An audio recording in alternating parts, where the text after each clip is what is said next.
Yo, good evening, friends. What is going on? Hello, our Dominic, Satellite Sun, Silver Mike. More Jeopardy stream. Oh, God, you know it. Hi, everybody. Happy Tuesday. Hope you're doing well. I'm doing good. What's up, Bacon Copter? What's up?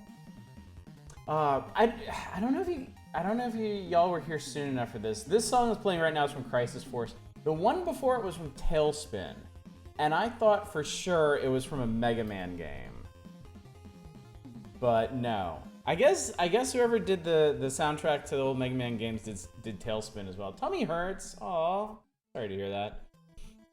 Mine's been not great recently, but that's certainly because of abuse.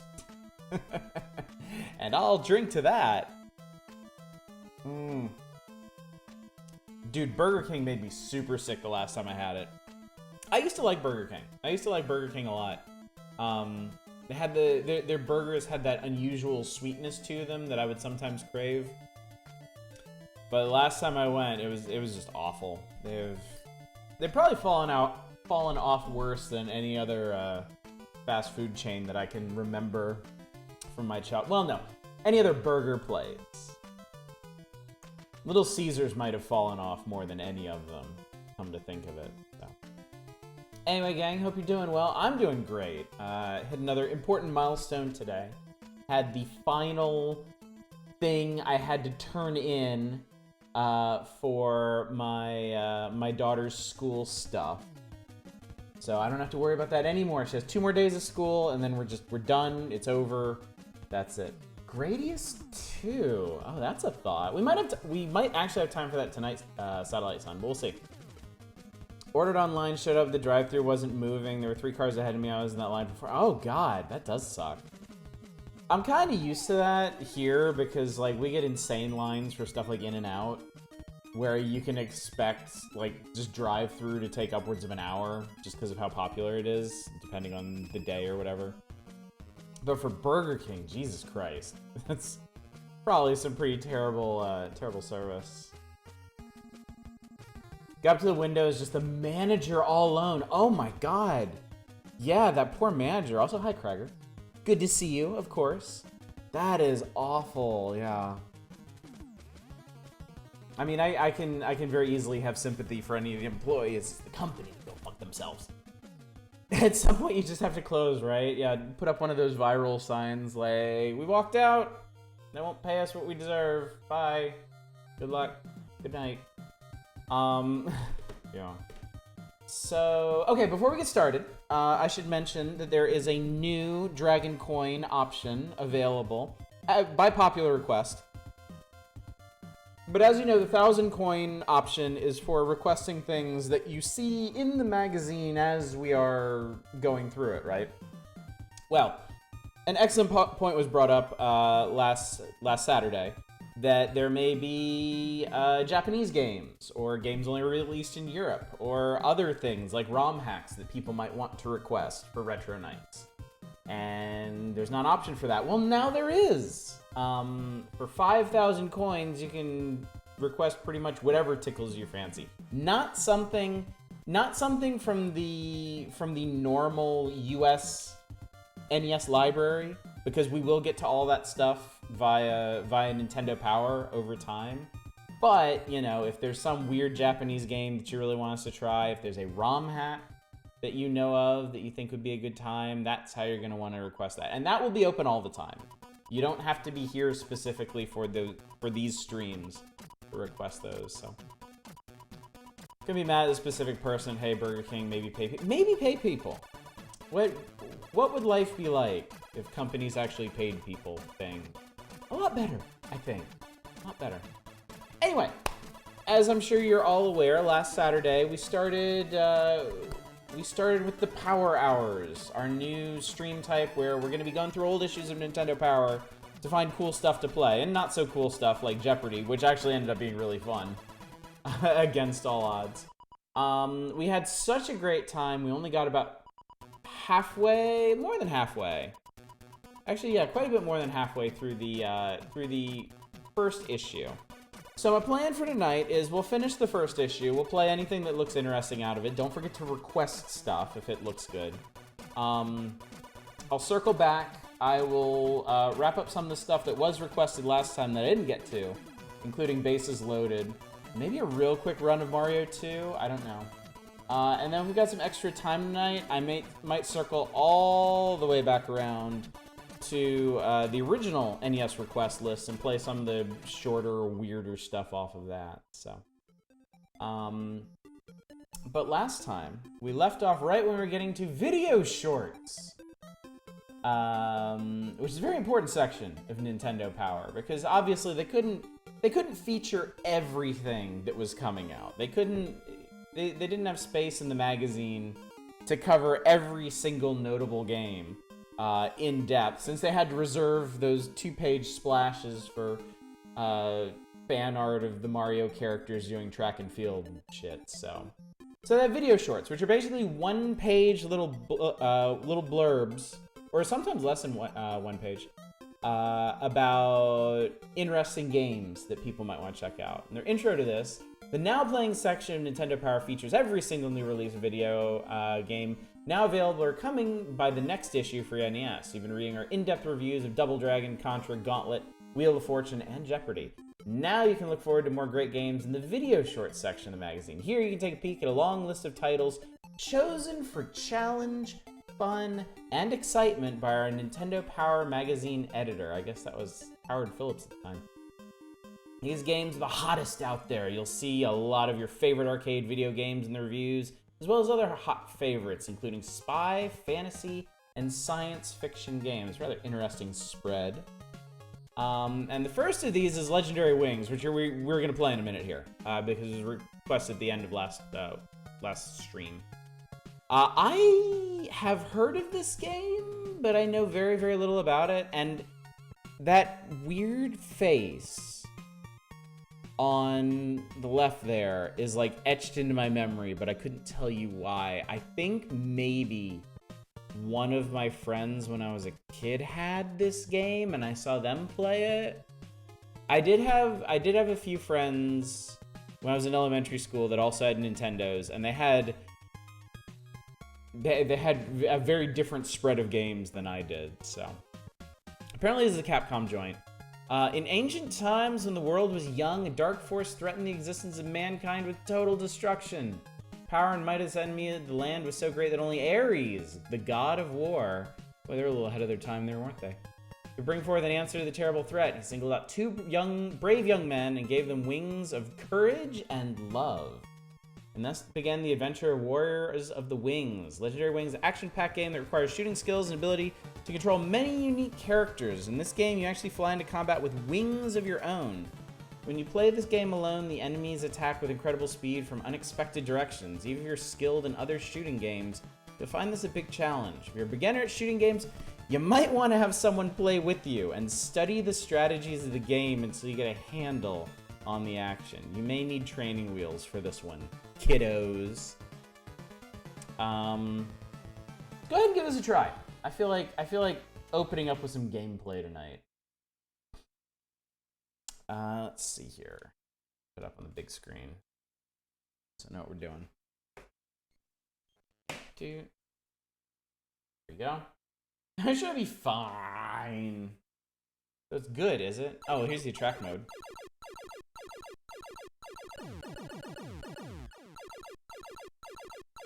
It definitely sounds very Capcom-y. Very Capcom-y. Oh, they got it. I don't love that font. You may need to hire 2 MIT scientists to understand this game. Yeah, that's most old Nintendo games. I don't know what the hell those things are, but they're really fast for a game like this. Jesus. Okay. P! Oh! Oh, that's really nice. Okay, stop it.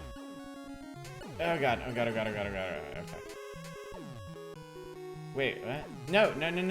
Oh! Oh, action cannot be handled. Too much. Whoa! These things on the ground are a huge pain in the ass to hit. Oh my god. Hi. Jesus Christ.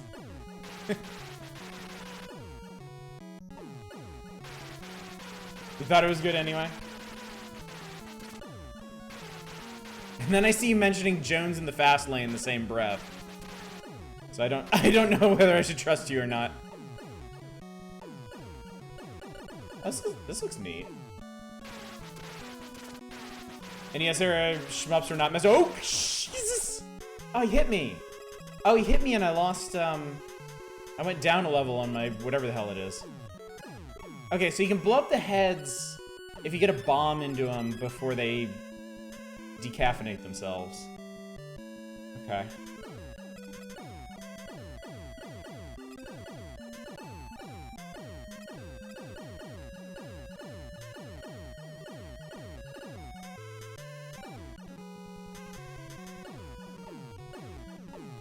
Ah! Wait, what? Lucky?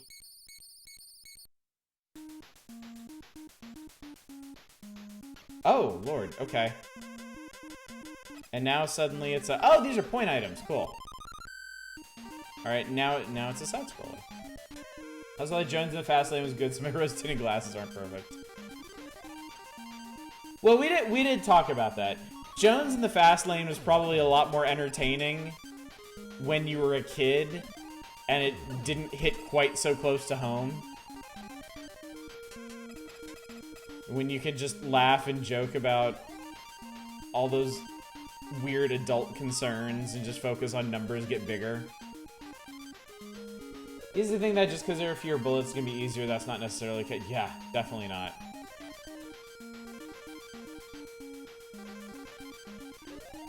Volume of bullets really isn't the determining factor for how hard a shmup is.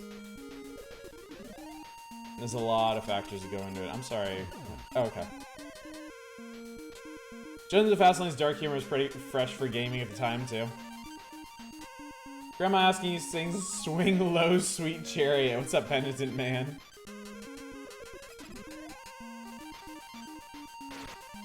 Whoa, what the hell is that? That's pretty wild. That feels like a Contra gun.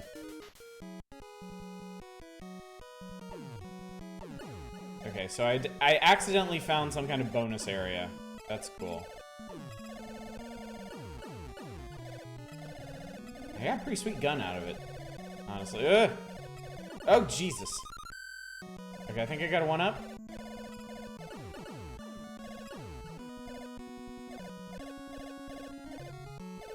There's another thing about that that's kind of weird, because this game, at least from according to Nintendo Power, this game is steeped in Greek mythology, but we just went through a... Hello. We just went through a, Egyptian tomb, or whatever the hell. Okay, I need a power-up for these bombs, because they take way too long to deploy.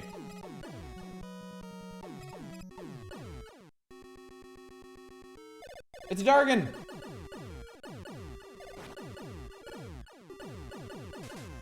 This is totally a Dragon Spirits dragon, too. Wow, I'm really glad I have this gun. So I'm not a roguelike? Yeah, we're playing Legendary Wings right now. It was requested at the end of last stream, so. I looked it up, the mouths can be entered, but you don't want to. The devil is waiting for us in the palace. Rush courageously. Okay. We shall rush with all applicable courage. Theme in this game seems to be all over the place. Yeah. Yeah. I wonder like if each stage is gonna be like a different like a different region of mythology. Okay, these things suck. I hate this guy. Stop it! Oh, I actually could hit him. That's nice.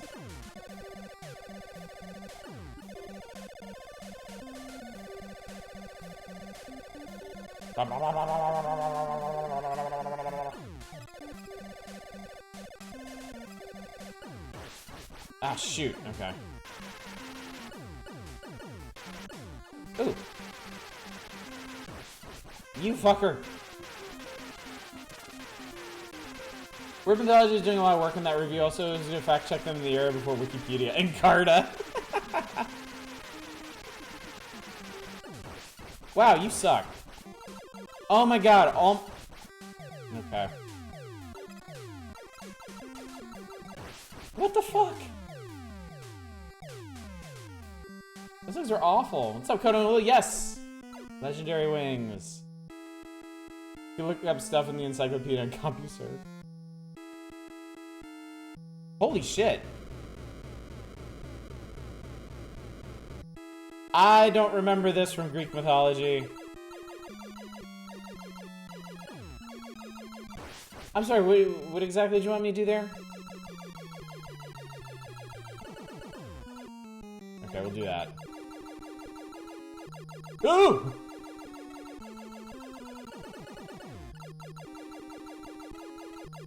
That's the Prodigy chat room saying everyone was a shmup skull. Ah, that was poorly timed. He doesn't remember the famous brain ship. This is the actual ship of Theseus. People didn't realize Theseus was a weird brain alien. Pretty sure Zeus piloted it. Enough of the eyeballs!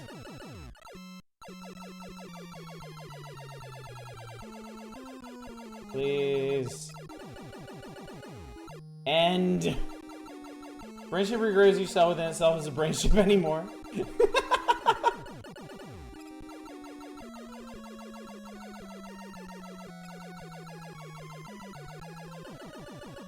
Oh my god.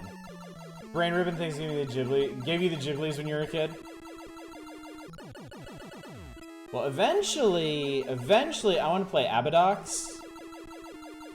Which is like the premier, like, meat horror shooter.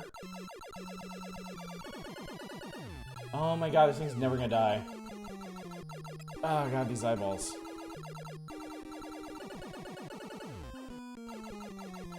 Is this even the weak point? Can I shoot the eyeballs? There's very little feedback on... I mean, you've got obvious feedback there, but... I feel like there's very little feedback in general in this game on what you hurt. What's up, Shadows? Alright, I'm starting to hurt my thumb here.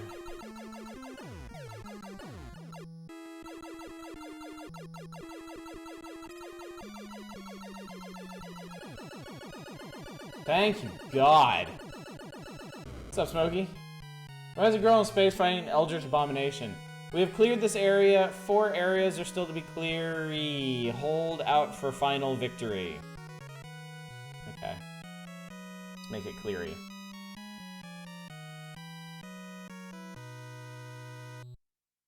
There's so many games in the area you really don't want to lose your power-ups? Yeah. Do tell.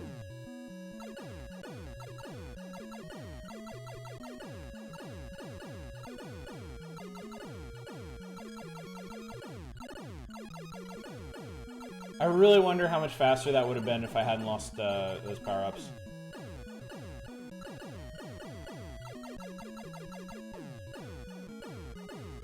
Well, at least it's not Gradius style where you only get power-ups if you manage to clear like a wave of things. Give me that. Wait. There we go.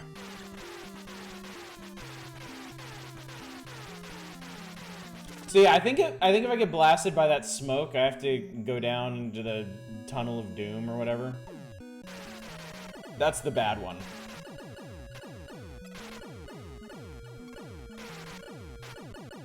What the fuck?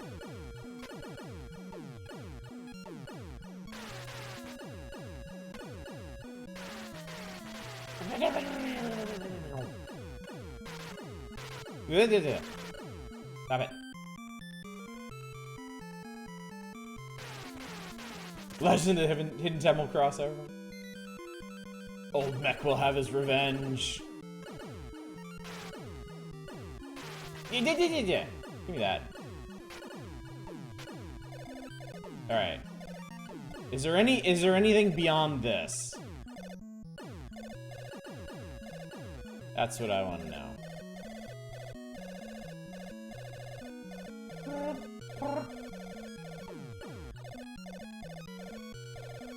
You have to do this when flying to Greece to this day. Okay, this should be a bonus. Lucky! Water background doesn't look bad. It's a pretty game, honestly. I mean, this was apparently very early NES, you know? I would say that our characters' wings are very finely animated. Unbeknownst to most, Legend of the Hidden Temple is actually a sequel to this game. I wonder what the hearts are for. Oh my sweet Jesus. Okay, maybe that's as high as power-ups go. Yeah, I mean, this was featured in the very first issue of Nintendo Power.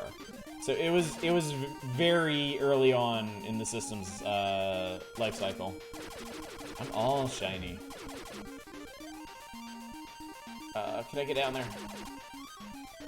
Is there anything more? I don't think so. I don't think so. I think this is as shiny as we get.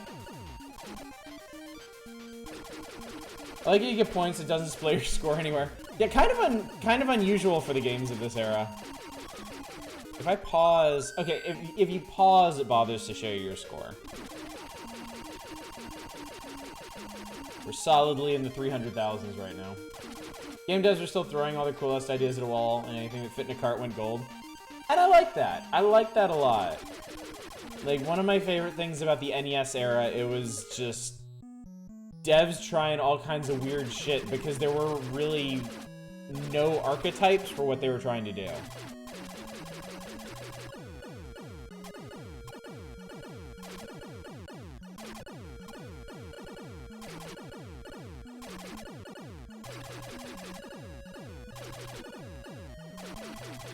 There's a lot of crystal balls.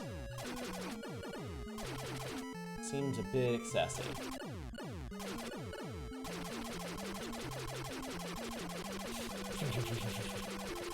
No, I hate these. No matter how much you upgrade your shit, you still get crappy bombs.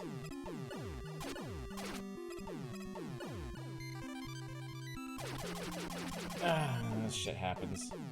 Oh my god. Fuckers. Oh, that's weird. This is like the same exact...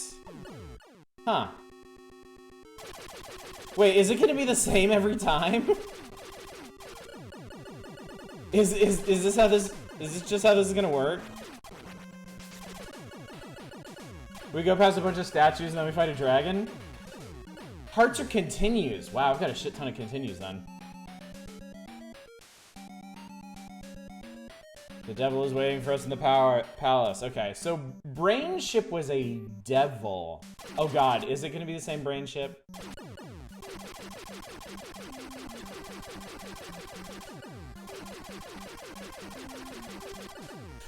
I can see this game turning into a real asshole about these breakaway walls. It's a different Brain Ship! Oh, fuck these things. I hate these! They ate all my power-ups last time.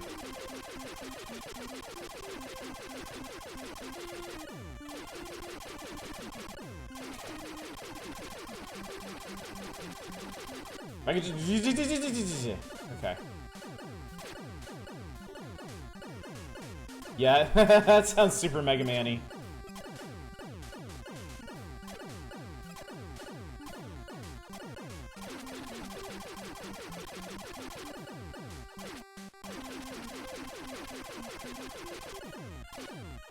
So I'm like laser focused. I really want to get to the boss with this, with these power-ups.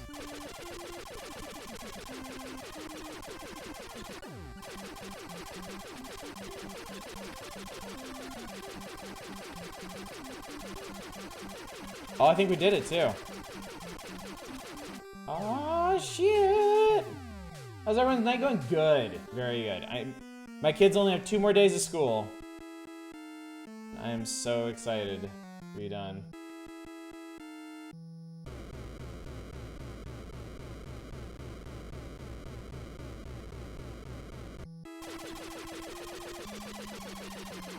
Okay, more eyeballs.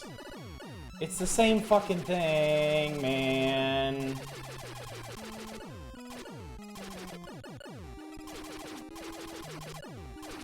You can destroy the eyeballs? Okay. Man, oh, yeah, no, not yet. Ah, yeah, there we go.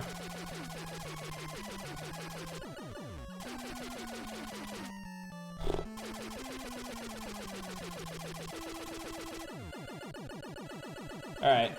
Yeah, if you're super proud, that's not so bad. These are the dongs from Little Mermaid VHS cover that had to be recalled. It's the brain dong ship, yes. They've cleared this area. 3 areas are still to be cleary. Hold out for final victory.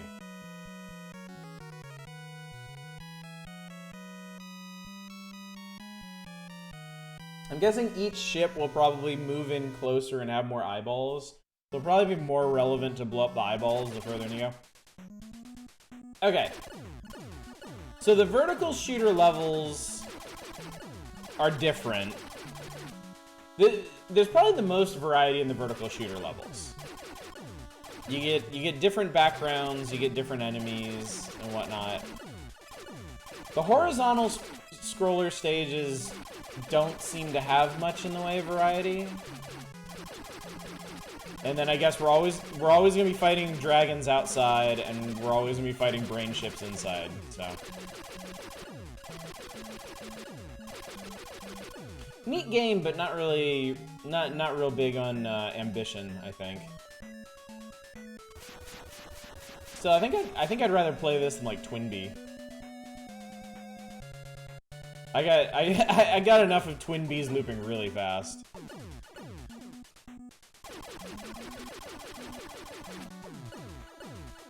Shit. Okay, this is awkward. This is awkward. This is awkward. Okay.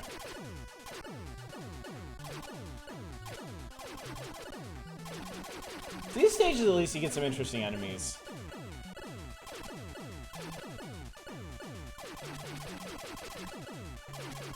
I don't know what the hell they're supposed to be. Are we talking Suikoden tonight? I have never played a Suikoden game.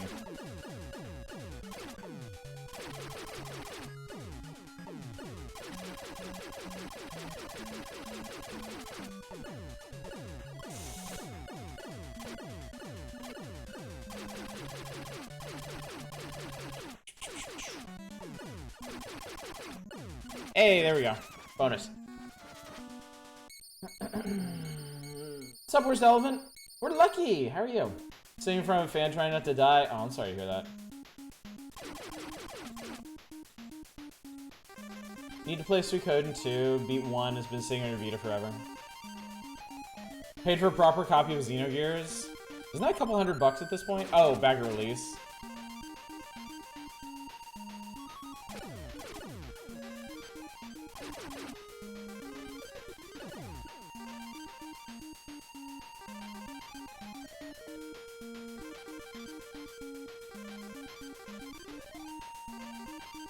Is this always the same level?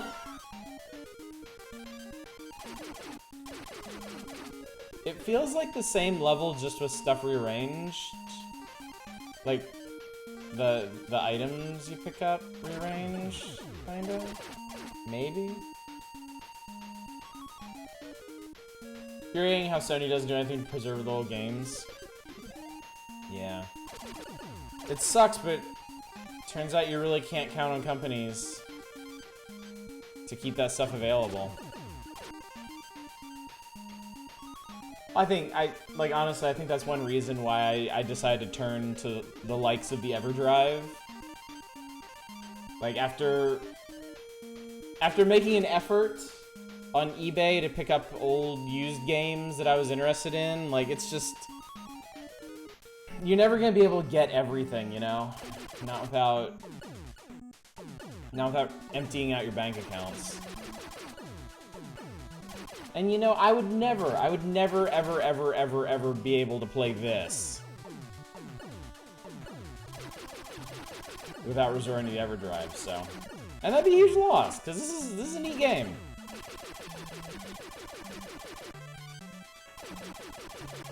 Maybe man was not meant to have everything. No one man should have all that Nintendo power. See, I see what Kanye was talking about. I've cracked the code.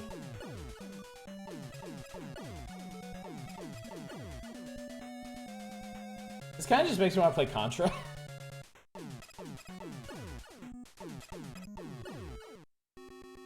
Now you're playing with power you don't understand.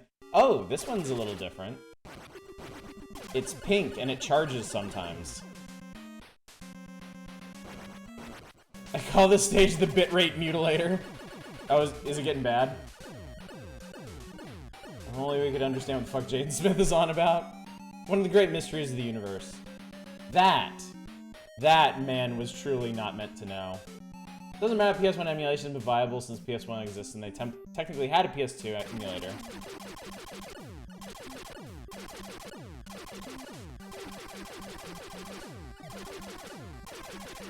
I probably shouldn't touch wherever the hell that is.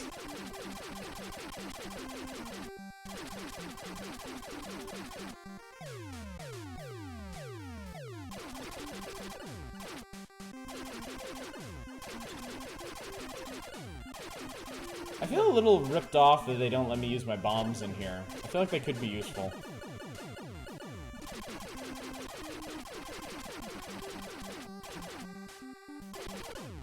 I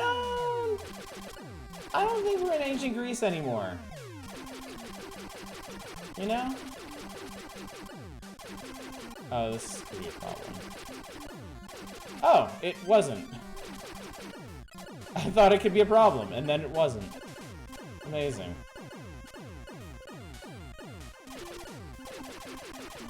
Oh, hello. Those are pretty cool. Actually, they remind me of the, like, the tiki face enemies in Zexes. Who was here for Zexes?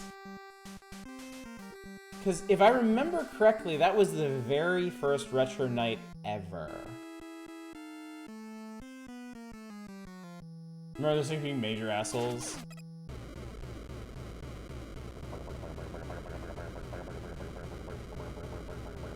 Oh yeah, personal space. Personal space.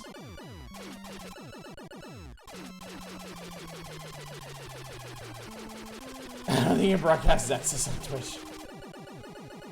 Ah! Wait, that was weird. I took a hit, but I didn't lose my fabulous powers.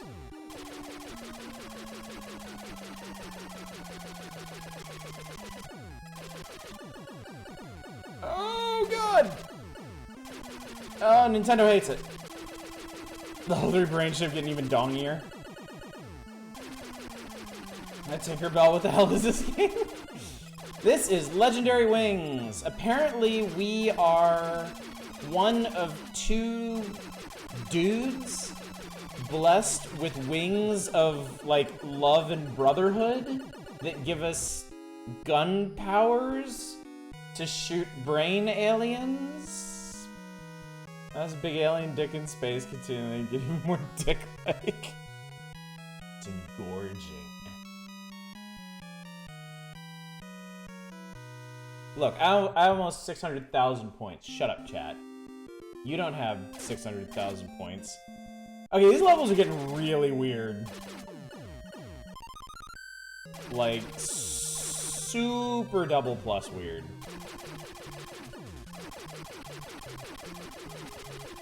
Ah! Okay, we have... I think we have some kind of force field. Like, I think... that sucks. I think when we have this level of power, we can actually take multiple hits. And I think I can restore them by getting more power-ups, I hope. Oh, this is a lot.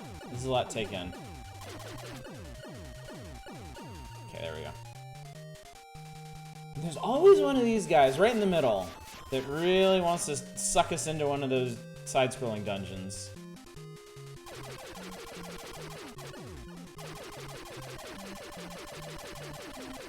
Thanos. Oh, I'm so excited for Loki. I am so excited for Loki. I hope it's up by the time the stream is over. I'll watch it tonight. Not sure you... Okay. Not sure you can regen the shield until you're knocked out of P. Or until you're knocked out of Firebird and get new power. That's interesting, because I think I've been hit like...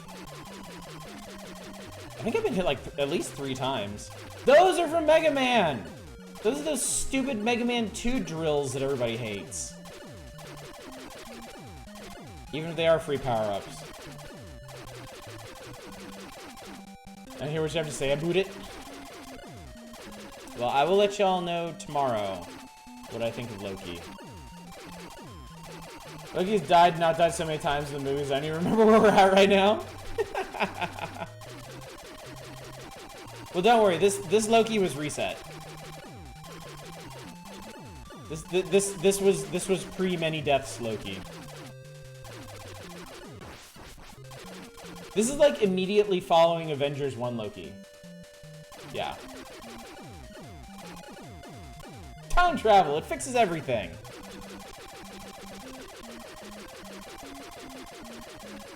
Do you get to see him die a few more times?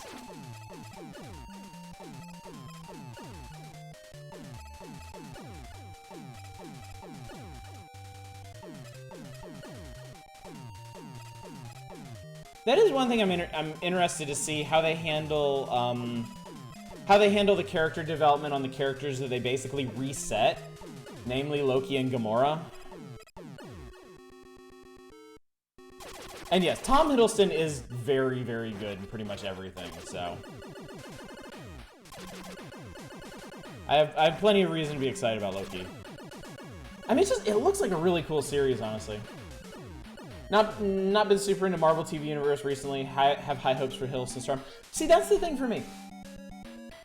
WandaVision, like Falcon Winter Soldier, neither were shows that I was particularly interested in. They didn't focus on parts of the Marvel Universe I really care all that much about, and I ended up really liking both of them. So Loki is actually, like... Loki actually looks like something that's really, really cool that I am going to be interested in. So I have very high hopes that I'm really hoping will not be dashed. Oh shit. Okay, this is awkward. Okay. We keep flashing every time I pick up one of these, so hopefully it does something.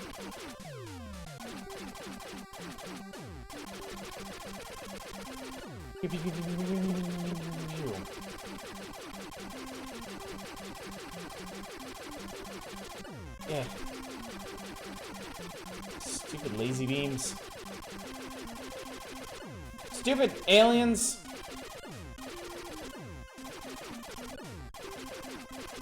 Ah! I didn't expect you to shoot me with your gun. How dare you?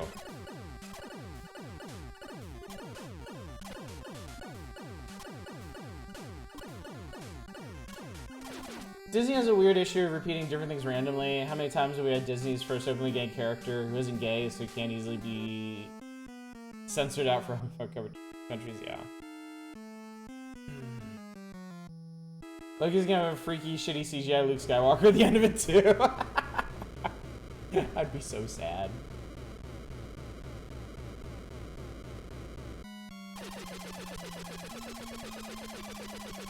Whoa, hello.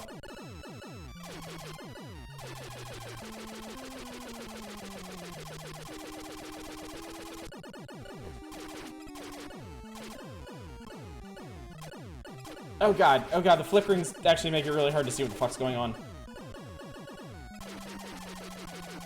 Now it's a gangrenous dick.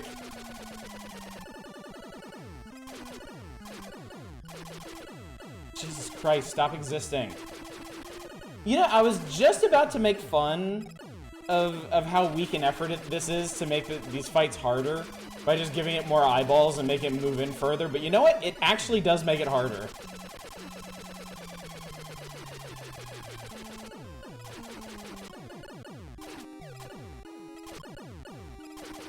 This would be a really bad time for somebody to walk into this room while I'm holding the controller in my lap going...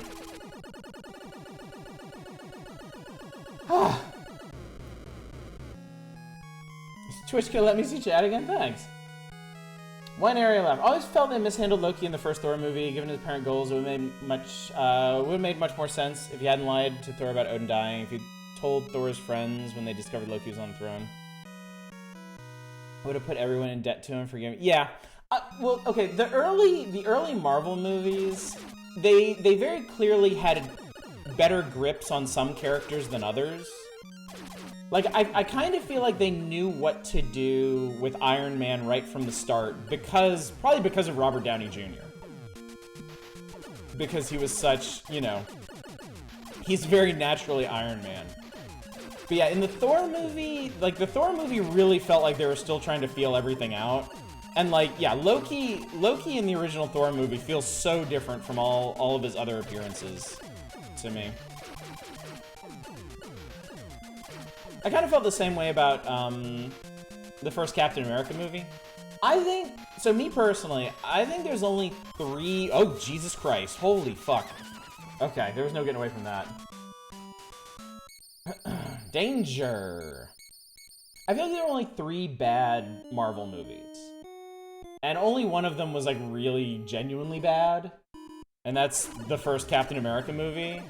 Like, that movie is so damn boring for what it is and what it should be. Like, they had the perfect setup right there. Like, Captain America punches a bunch of, like, super science Nazis. And they somehow just made a movie out of the most boring possible parts of that. That's the only one I really feel is bad. Thor: The Dark World I thought was just boring. Because I remember so very little of that movie. And Iron Man 3 was just weird. I don't really think it was bad. Like, it had some interesting parts in it. Like, it wasn't a large component of the movie, but, like, the stuff with the Mandarin was just gold to me. I absolutely love what they did with that character. But it's just a very strange movie. Yeah, now we are tight. You're excluding all of them? Yeah, I'm just talking about the Marvel Studios movies. Oh god, I don't want to talk about the X-Men movies. I was so excited when the first X-Men movie came out, and I was still on board with them for X-Men 2. And then X-Men 3 was such dog shit. It was so bad. Oddly enough, I love the first Cap movie rather more than his other stuff. Oh, because you hate Bucky. Okay, that's fair. Are you gonna make me... What the fuck is this? Oh my god! Oh my god, there's like one place in this where you can actually like turn around. And it's in this weird shit. This is so bizarre.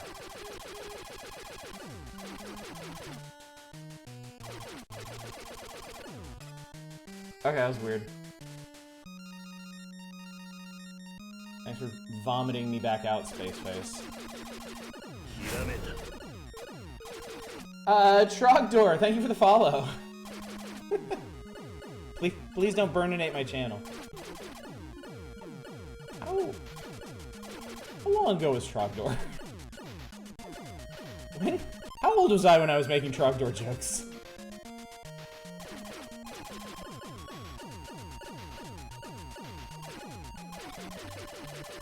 Thor 2 is not unintelligible. I really didn't think Thor 2 was that bad. I think it's just unremarkable.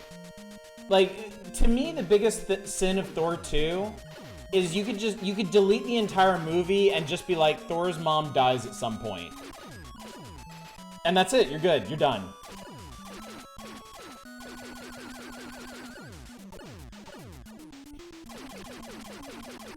Like somewhere between Avengers 1 and 2, Thor's mom died, the end. Alternatively, I thought Cap 2 was awful and like that surprises me. Oh, sweet, we found the bonus. That surprises me because I thought Cap 1 was really boring. And I loved Captain America 2.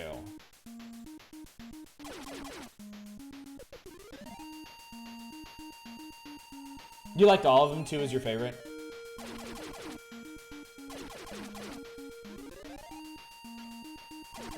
Isn't this supposed to be a bonus area?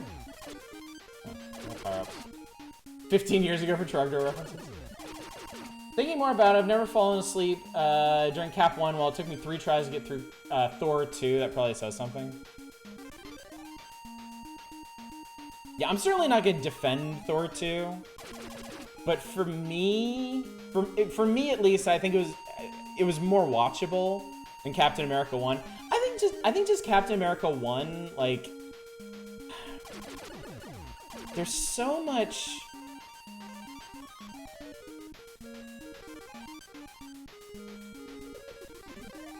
There's so much, like, just talking and random scenes, like, in between important things happening that really don't.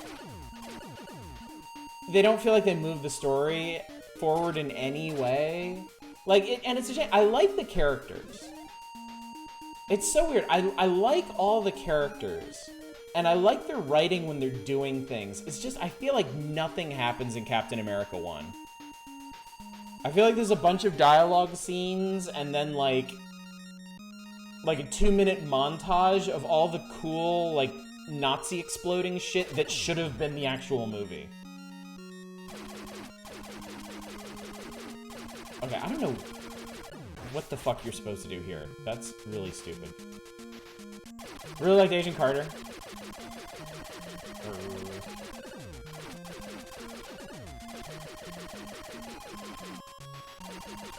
Also, that was back when Bucky had a character that wasn't just brooding guy. I thought Bucky was pretty good in Falcon and Winter Soldier.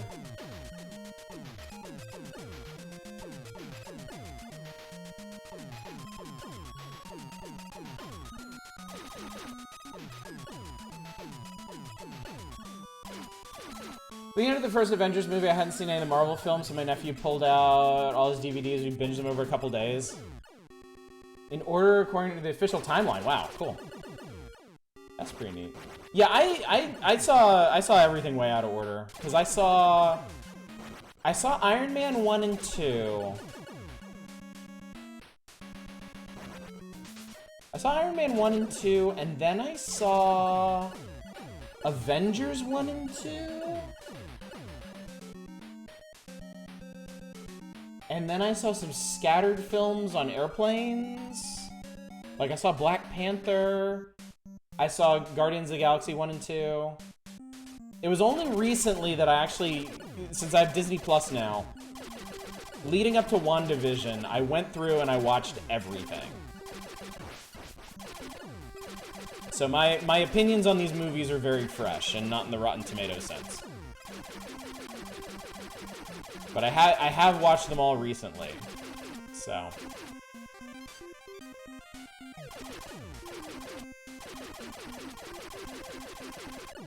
Personally, I think for the scope of the Marvel movies, like, for me to be able to come away from everything leading up to, for me to come away from everything including up to and including Endgame, only disliking 3 of the movies, I feel like they did a really good job.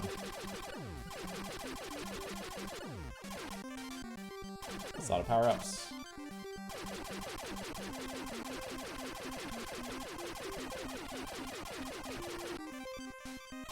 I have so thoroughly forgotten at this point this is supposed to be set in, like, ancient Greece or whatever.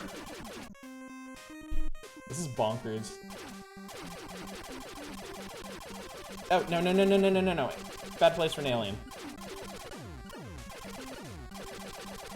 Stop it. Enough. Pretty damn solid for how many and how long they've been at it. Yeah.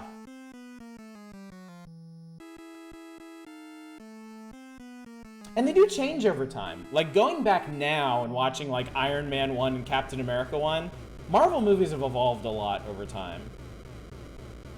And the big thing that I really appreciate about... Okay, back off. The big thing I really appreciate about the Marvel movies now is not... Like, every single Marvel movie does not end with a fight to the death with the villain anymore. Like, a bunch of the more recent Marvel movies actually had, like, really clever and unique endings. for their conflicts.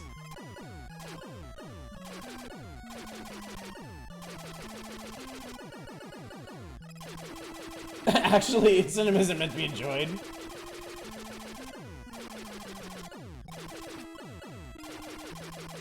Trogdor, I know you read a thing. I will be with you in a second, right after I get this big purple dick out of my face. Well, I've had nickel for every time I said that.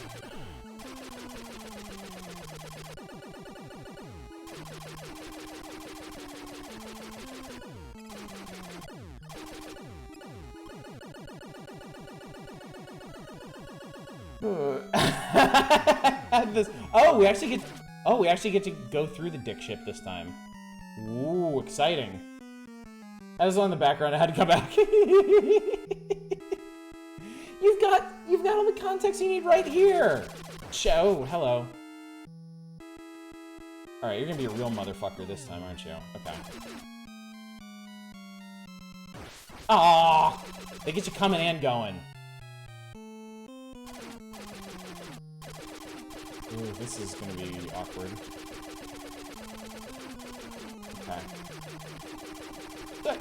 What's up, Karom Bite? Welcome to the very ass end of Legendary Wings. I just flew through a big purple space dick to get here. So I'm glad you could join us. Hey!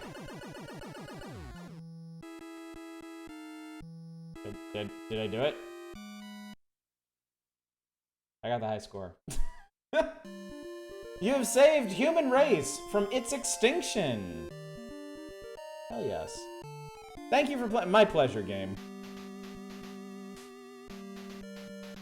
I have many questions, but you know what? They can wait. Alright, there's a guy who spliced together all the MCU movies in chronological order of scenes, with a couple things playing split screen. Despite being a meme, it's not a bad way to watch a series. Interesting. I just watched, when I got them on Disney Plus, I just watched them in release order. And that was smooth enough for me. Doesn't seem like it should be hard to tell a good superhero story. We have most of the DC catalog. And I mean, look back further. I mean, look back at like superhero movies from like the 80s and 90s. And 2000s too. Like they...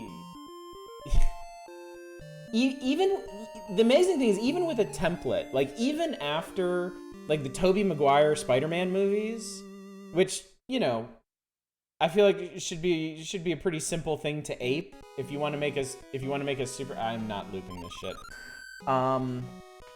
If you want to make a superhero movie, we still got shit like the Fantastic Four movies, which broke my heart because I really like the Fantastic Four.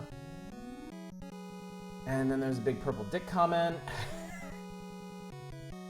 I blame most of the DC cinematic universe on hiring the wrong people for it. DCAU was fucking sick back in its day and probably the only non-comic superhero long-form storytelling to rival the MCU in quality.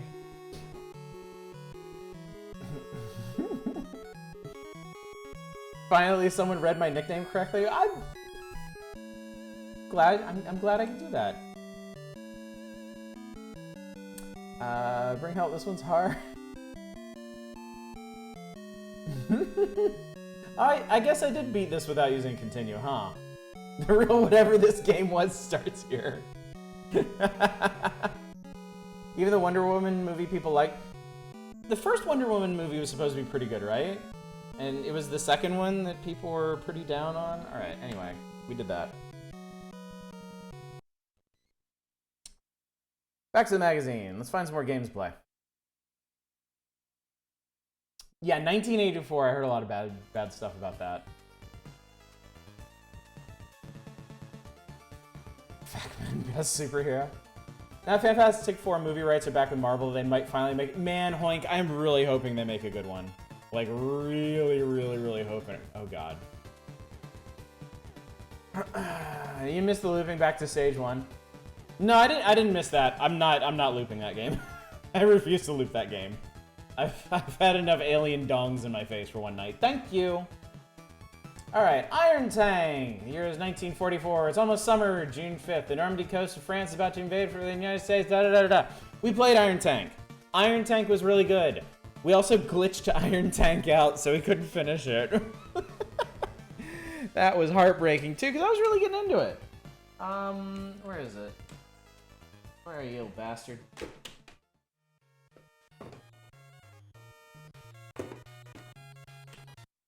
All right, my NES drawer has gotten too deep to actually find games in anymore, so. Dragon Power. All right, we'll get to Dragon Power in a second here. You're gonna play the Ghouls and Ghosts remake for us? I wasn't planning on it. You know, that would probably be a good community night thing to foist upon me. Yes, they've teased, Marvel has teased I think, at the very end of all the movies they're planning for like the next 2 years, they're gonna do a Fantastic Four. And God Christ, I hope it's good. I really, really hope it's good. Weird thing about Dragon Power, it's actually a Dragon Ball game. That does actually look like a bit like the Dragon Ball Dragon there. So, anyway, what did they say about Iron Tank? Plans established a beachhead, veteran commander, a man of iron. Can't be a woman of iron. Head in an action-filled tank battle, invading and destroying the enemy positions, negotiating the front lines. The tank is a little tricky. Once you get the feel of it, everything your path gets blasted out of the way fast. It's, you know, they didn't bother to mention, and this surprises me. Well, kinda. They didn't mention that there's one, like, continuous world. Like one continuous area that Iron Tank takes place in. You live in Russia, and you talk to an interpreter. Oh! Well, good to know. Good to know. I honestly wouldn't have known if you hadn't have mentioned that, Caro. Dragon Power and the Sandwich Obsession. I don't think Fantastic Four is possible of being good. I have faith. I have faith. Brain explosion. I have faith that... okay. I have always felt that you can make a good movie out of anything. I believe it is true if you focus on the right things. If you focus on the themes and the scenes that'll actually support whatever your concept is. So I fully believe a good Fantastic Four movie is possible. I just don't know what they're gonna do with it. You know? Because the first Fantastic Four movie with Jessica Alba and all of them, cut fairly close to the original story, and it had some good story beats. Like pretty much everything with the Thing in the original Fantastic Four movie is great. Because I mean, Michael Chiklis is great, and he was really good casting for that. I didn't see the reboot one that they put out a couple years ago, but I don't care because I'm sure it's dog shit. He's the only one acting in the whole movie. I mean, actually, they had a decent cast. They had Michael Chiklis as the Thing. They had,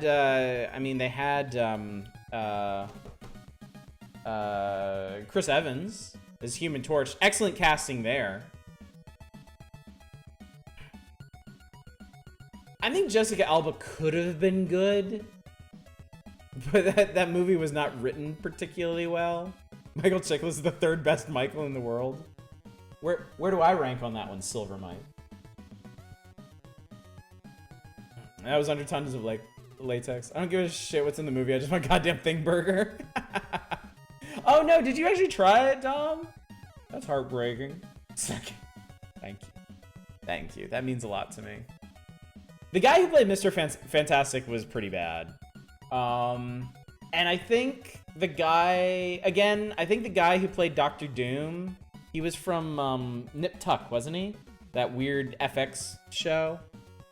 I think he could have been a good Doctor Doom if that movie had been written better. I think the writing in that movie is what really sank it. So. As-Knows Gnarl is not a roguelike's acronym. I didn't get that. Yeah. Not a roguelike. N-A-R-L. I have a strong bias towards the first place pick. I wanted to try a Thing Burger, and I never got around to it. There are two burgers. I promise we'll play some games in a minute here, but there were two burgers that I'm always gonna be heartbroken I missed out on. Thing Burger was one of them. The other one, Carl's Jr. years ago, had some dumbass, like, all-American burger that was like, it was one of their Angus beef burgers, and stuff, and then it was a sliced hot dog and potato chips, all on the burger, all of it. And I always wanted to try that, and I couldn't convince my wife to go. Probably because she knew it would kill me. My wife, that's how I know my wife truly cares about me. She wouldn't let me get an all-American burger and die.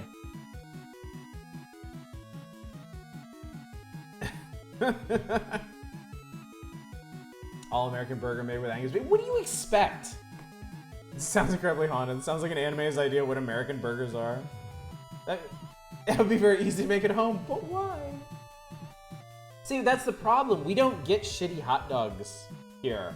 My wife buys nice Japanese Harubichi sausages, and I feel like it would be... I would actually be invoking some kind of curse upon myself if I put those on a burger. And Chili's is actually halfway decent. They had a thing called a garbage burger. That has a zillion things on it, including 2 split and grilled hot dogs. I will say, I've got some kind of hot dog burger. How the hell did this happen? How did this come about? Five Guys has hot dogs, right? And they're actually really good. And I would sometimes go to Five Guys when I was working overtime with some of my coworkers, and they really like Five Guys, but I wouldn't always be in the mood for one of the greaseball burgers. I really don't understand why Five Guys is as popular as it is. I ate Five Guys once, I'm good for like 3 months. But I had coworkers that wanted to go a lot, so I started getting their hot dogs, and their hot dogs are really good. And I think what happened is one night we went there, and they had run out of hot dog buns. And so I ordered a hot dog, and they were like, all right, here's the deal.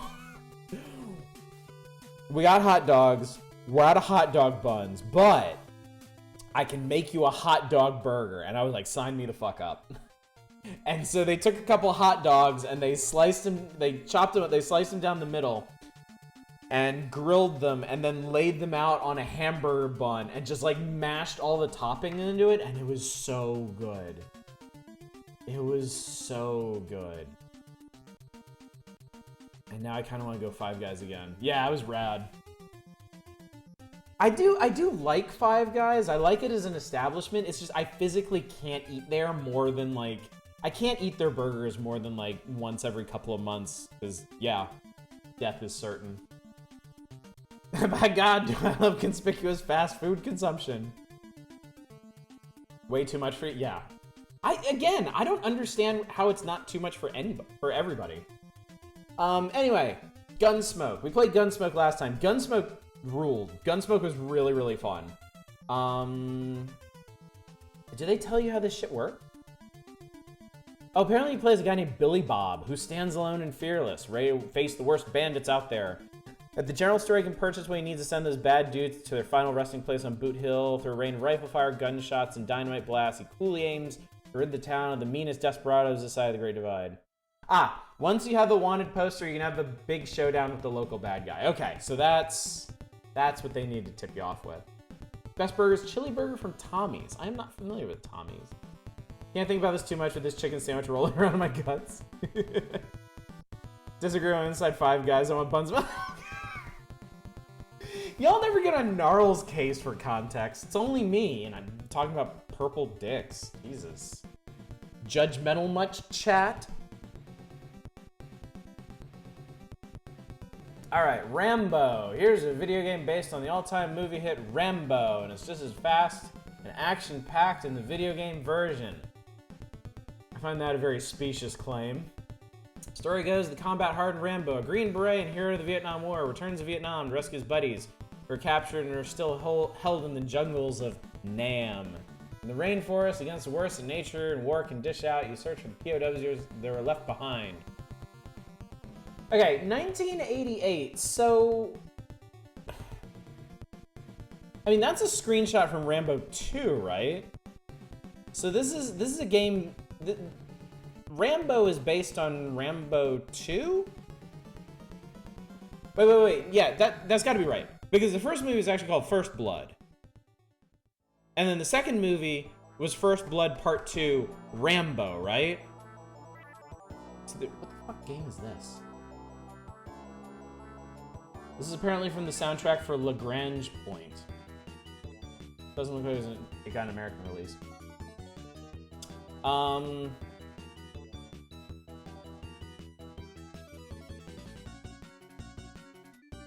I like this dialogue box. Your mission is to sneak into the enemy camp and find them. Are you up to it?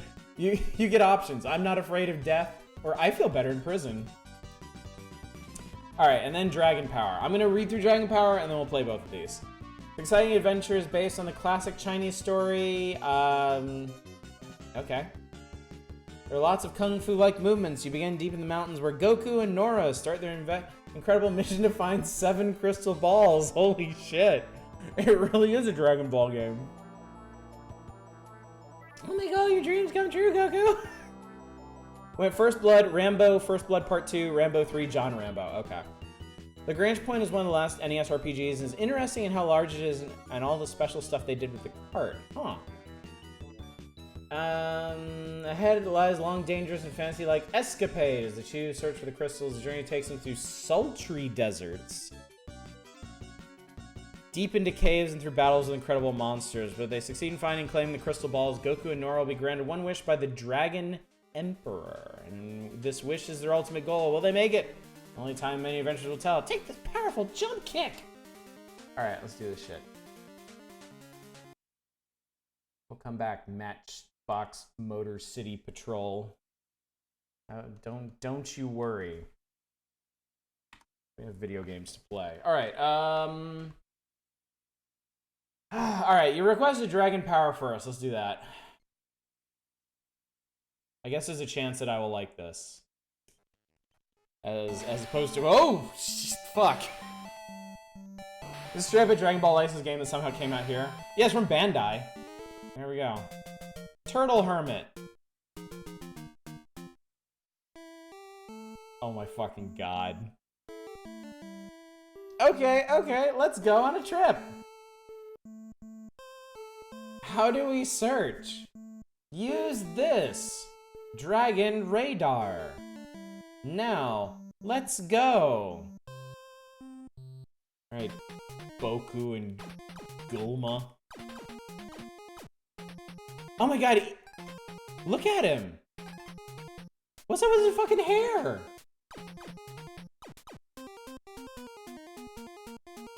Look at his face!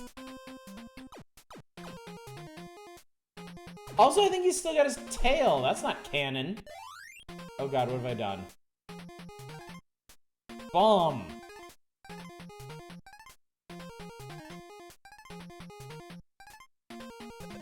Ow, fuck you, Bat. I believe this is supposed to be Son Goku. Dollar General Goku. Ow! Asshole with a sword.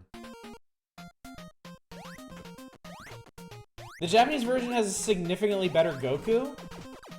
Well, what the hell? Why did we get the cut down one? What the fuck am I supposed to be doing here?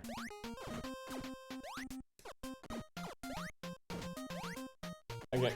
Yay! At the time this was brought over, Monkey King was better than the Dragon Ball. Goku lost. Yow! Help! Oh no. Did she get caught? Goku lost his tail buff. Oh.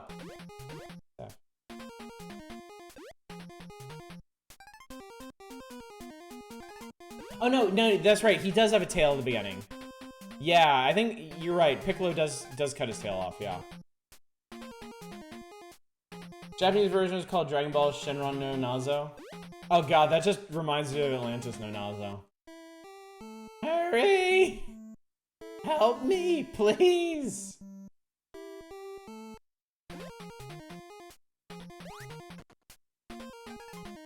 Bomb. Oh, I can't hit you because you fly. And as we all know, Goku doesn't fly or fight in midair. Evidently loses it 3 times.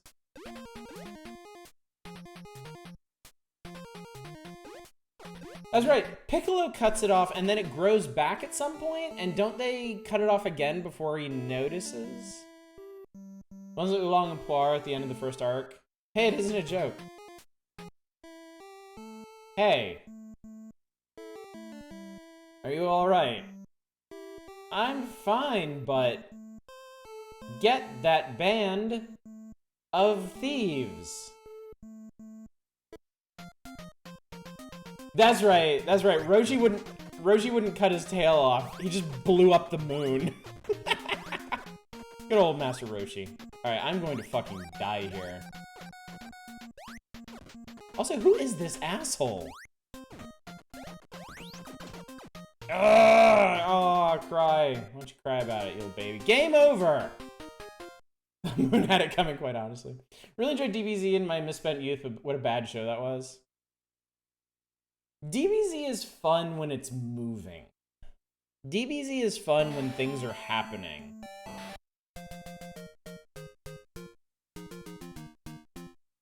Original Dragon Ball is fun, but DBZ was kind of awful.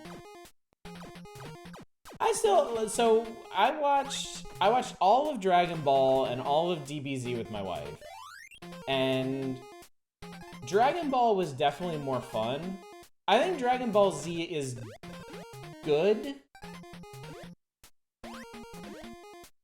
but it's a very different kind of show, and you need a lot more patience for it.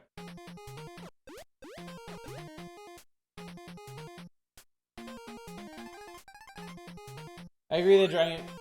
Oh, hello. Wait, I can't hit you. I can hit you, never mind. I did it. DBZ just had really bad pacing, hate aim, its cast wasn't Goku, and had an awful power creep issue. I agree with all of that. I think I just found it fun regardless of all that.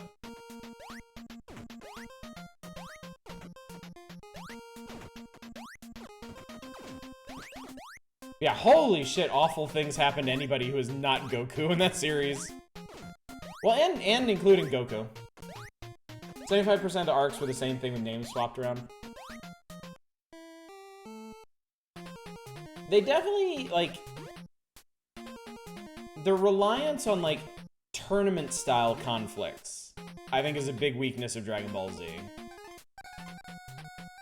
I think, at this point in my life, I am so tired of anime tournaments. Like, I kind of never want to see another one ever again.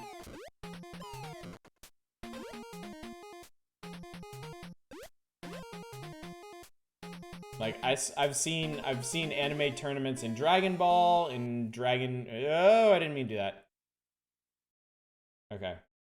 I think we're done. I think that's about all the Dragon Power I can take. Alright. Rambo. Alright. Boo stuff was kind of funny. Boo stuff just got weird. I know someone in Discord was criticizing Yu Yu Hakusho does what DBZ wanted to do 100 times better. Wow, nice. Oh, wait. Something's happening. Oh, it's fire.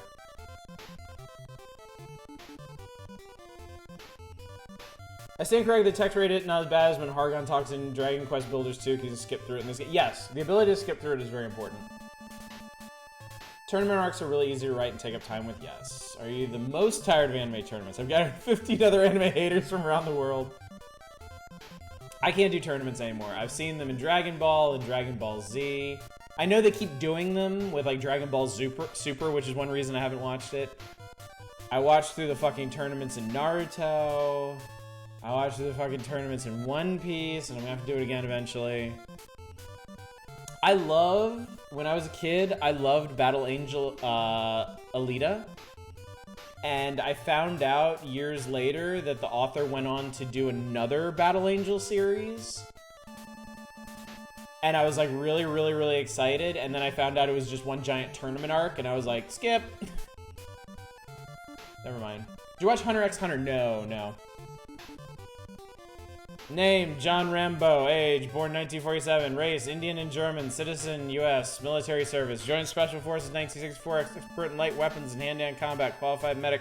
POW for 3 months. Escaped. Combat missions, 59. Numerous service awards. Status, single.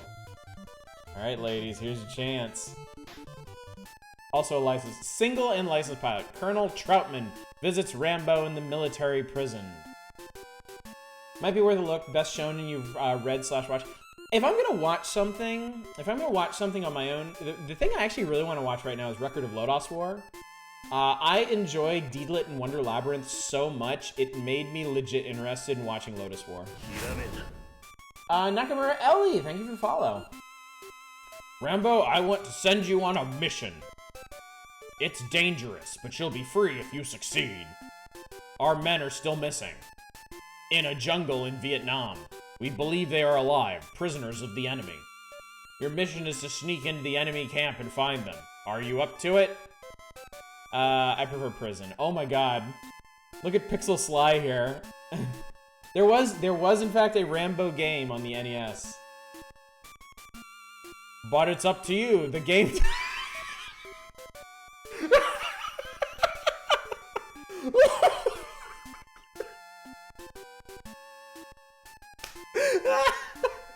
The game doesn't start until you say yes. But thou must, John Rambo.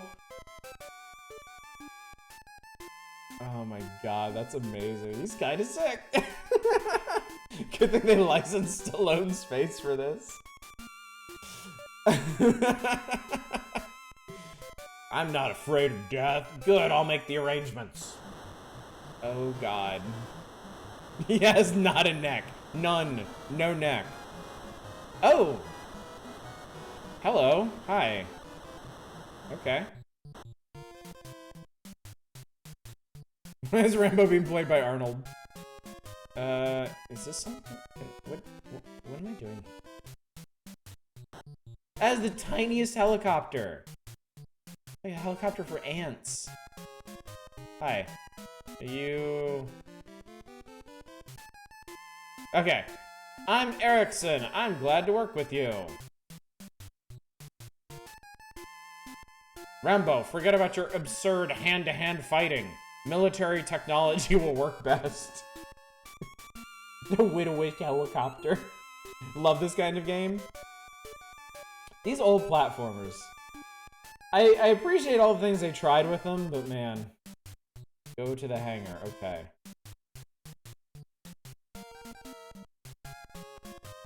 Did I just loop? I found Erickson again. It's not the hangar? Lots of body shaming Rambo in chat. Poor Rambo. Oh, okay. So we went south. And this looks slightly more hangar-y, I guess? What the hell is this guy? I'm Commander Murdoch. We want you to get into enemy territory and take photographs of the POW camp. John Rambo, well known for his photography skills. You're not to engage the enemy. Photos? Not rescue them? I repeat, you're not to engage the enemy. Go to the weapons center and get ready. Is this the plot of Rambo 2? Because I legit don't remember. Where's the... Where do you want me to go? Rambo's side view sprite is kind of adorable, like badass special forces vet with a face like Portrait sprite is less adorable.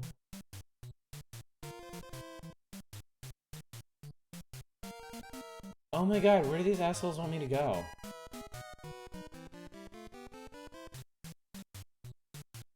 Yeah, I do like his little jog, it's pretty cool. Oh, here we go. That's apparently a door. I picked some weapons for your mission. Go to Troutman. I think he just gave me more knives. I've been dicking around this base so long it's dark now. EXP, is this a Rambo RPG? It could be. It really might be. He runs around a military base randomly forever while topless. There's a contact man There's a contact man Ko over there. He'll guide you in the jungle. You've got 36 hours to get in, complete your assignment, and get the hell out. Curse words in my Nintendo games is running naked. We'll get a cold soon. Go Rambo, put a jacket, or I don't know. Since it being an adventure game like the Goonies cart, I'm stoked. This one, unfortunately, has a reputation that I don't think we're going to disprove this evening. If you get in trouble, try to reach the extraction site marked on the map. Rambo, good luck.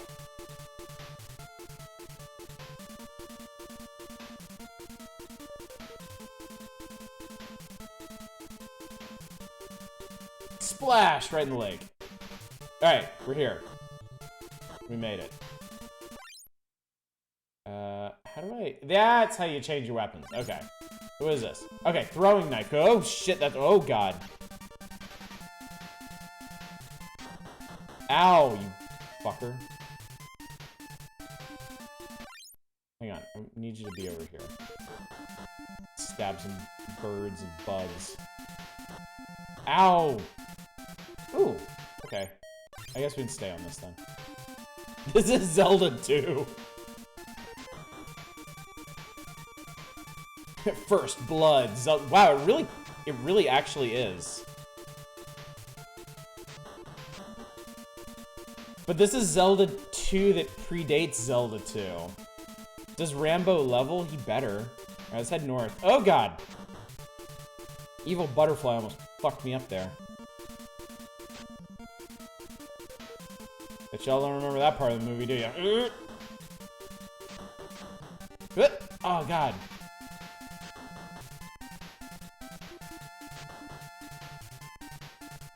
I'd make it Zelda 1.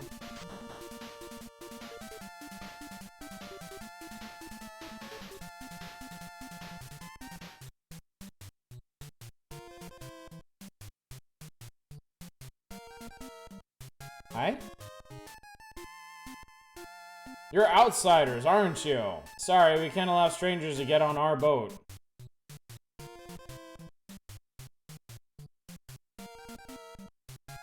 If I jump in this water, do I die? Looks like a weirdo bird to you. This is genuinely a Rambo Metroidvania JRPG. This is great. Okay, I guess they don't want us doing that. You just walk really slowly in it. Oh, you fuck. Ugh. Okay. Some aggressive ass snakes. Okay, so we need some way. We gotta figure out some way to get that guy to let us on his boat. That would appear to be priority 1 here. Let's explore the rest of this area up here. Alright, this looks like could be something over here. There's another path. Oh, you can't go this way. Okay. Alright. That looks like barbed wire. Kill him!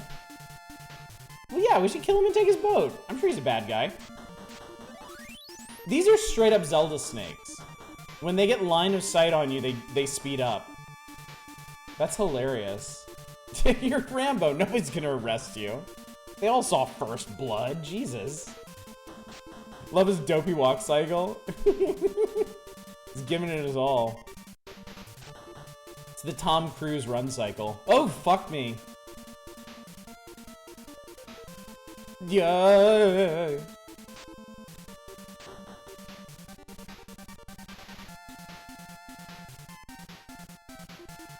Very Demon Rush. Greenpeace will knock at this Rambo's door. Ugh! Snake in the trees! Ow, I'm getting beat up.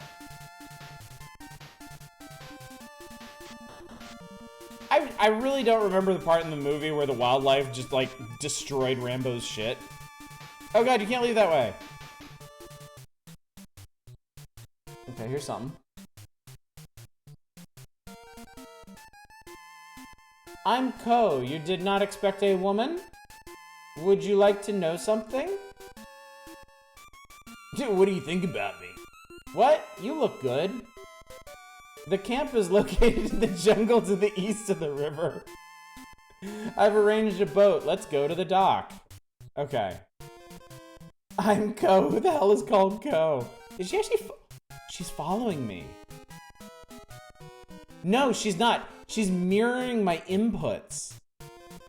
Holy shit. What's up, Vessi? Just got here. I'm a big fan of the Rocky movies. I like how his face started smirking the second she said he looked good. How often are you gonna hear that out here? Mama's too lazy to choose a good name. Aha. Oh god. Fucking tigers. I expect Rambo to fight a tiger. Hey, welcome back. Hey. What? You should know us. We want to get on the boat. Here's money. Okay. Okay.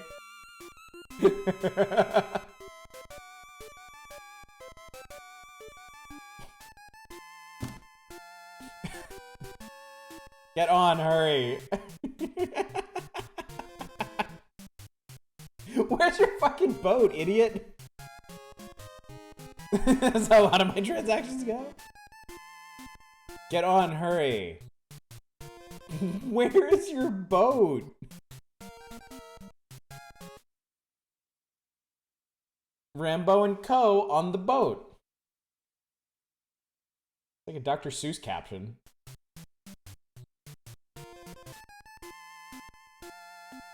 What does this pendant mean? It brings me good luck. Rambo, keep this pendant. Please take care of it. We got the magic pendant, chat! Not enough money to make the boat. Now, here we are. We'll have to walk from here to the camp. Captain got his lines out. He said, okay, now we're done. You really want to play this? I guess, do we just jump in the water? Alright, we just walk in the water. Okay. Here's the pendant, now you can make it to Ulasil.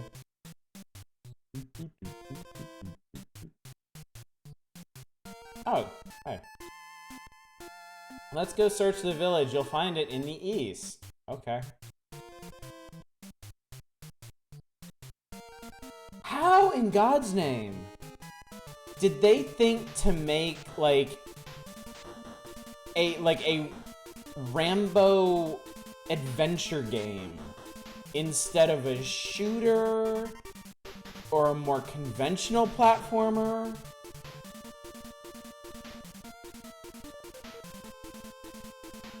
Like, how in the world did that occur to them?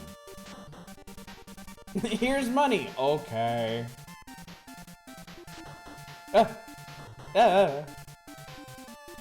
Also, I got all my life back somewhere, and I don't know where. I have grenades, too? Let's find out what a grenade does. I'm gonna see if I can blow up a tiger with a grenade. Wow. Okay, that was... Oh, I did! Oh, wow. Okay, that worked. Rambo shooter that doesn't go full Spec Ops, the line isn't very Rambo. That is true. Chop. Is that a tiny spider? Bats?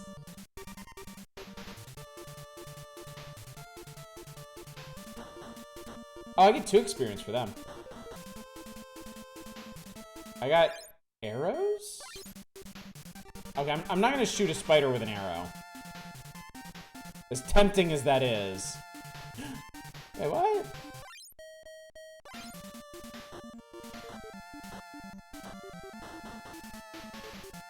Why did I come this way?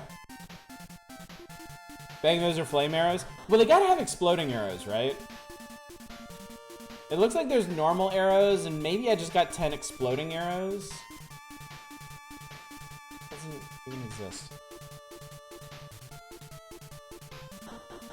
Literally Zelda 2.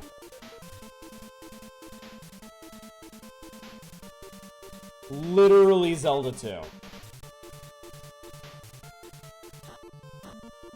Looks like Mario.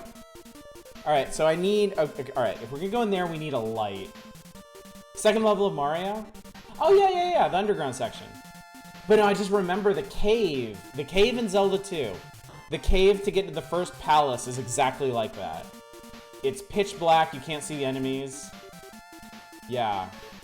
This is nuts. This was not on my bingo card for tonight. Certainly. It's not called Zelda 2, it's called Zelda First Blood Part 2. And yeah, this is pre-Zelda 2. Like, what the hell? Alright, I'm going this way. Into the... Oh god! I have to stab the fish before they get me.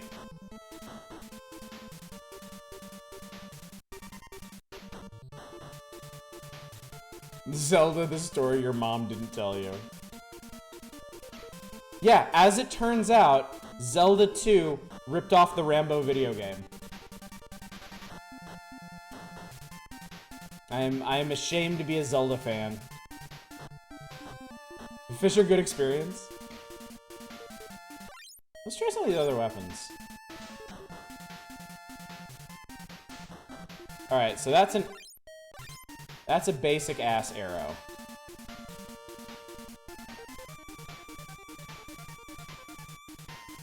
Ah, fuck.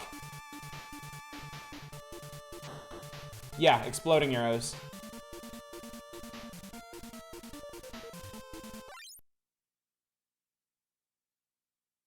You gotta be shitting me.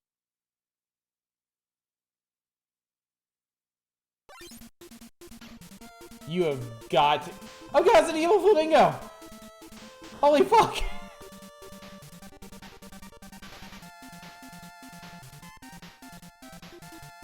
It's just because Zelda 2's localization took so long that Rambo came out first? Okay. That makes a bit more sense. This is... Oh my god.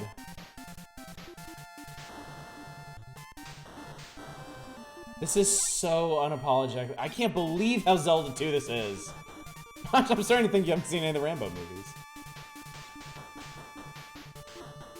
I don't remember the... Oh my god! That fucking flamingo is horrifying.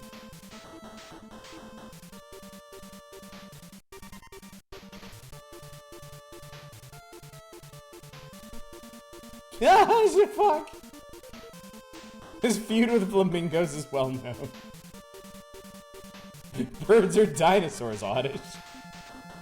Oh god, oh no. Oh, that's so obnoxious. Holy shit, okay. I think we have healing potions? We do, okay. Alright. Rambo lives again. Wow.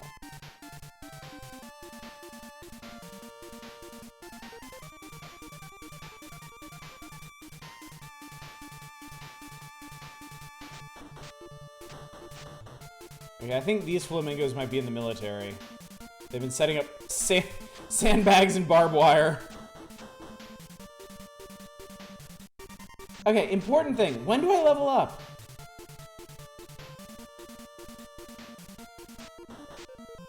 And what does Rambo get at level up? I just remembered a bird looks like it.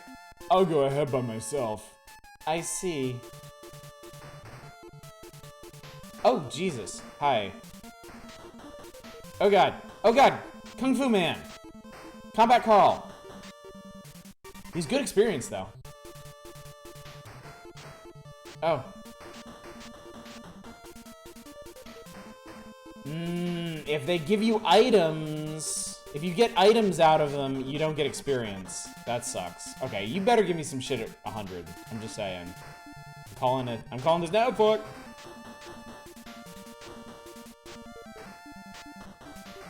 No, he shot me!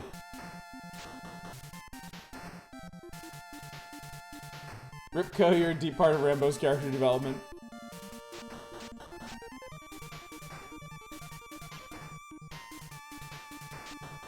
When do I level up? Gooses are like the devil in a bird. Satan's own avian. Kung Fu Man.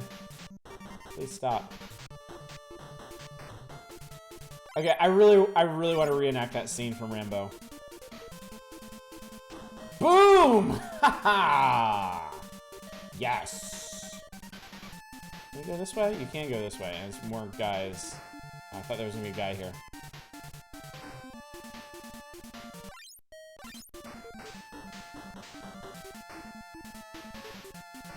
Oh, hello. Ah, gunman! Making me stab you in the knees. I'm start grenading people. Oh, fuck! The rare blue tiger! Oh, God! I'm too good at throwing grenades. Fuck! Now I'm not good enough.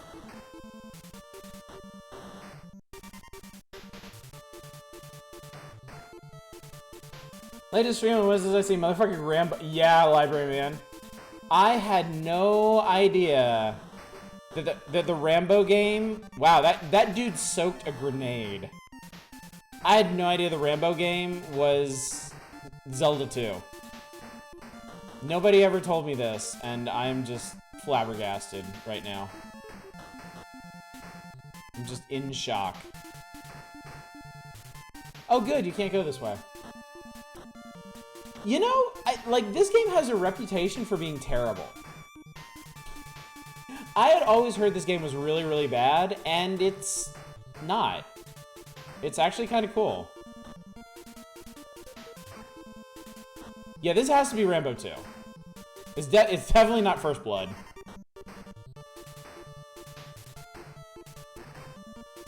There were no tigers in First Blood. Alright. What the hell's going on around here? Ow! Stop kicking me in the head! We're already starting kind of behind on that count. Fucking chill, bro!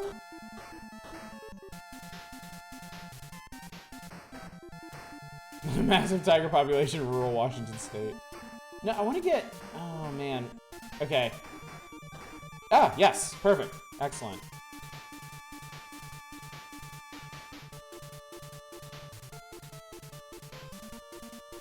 I'm really not sure what to think about this part.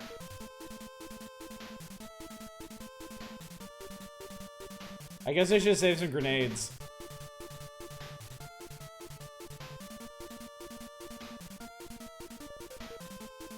Oh, I can't even get up there. They're just gonna keep hitting me.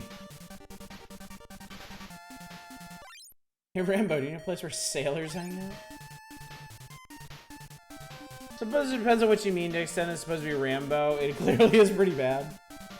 Amazed that people know the difference. I mean, I saw the first 2 VHS back in the day. I didn't find either of them memorable at all.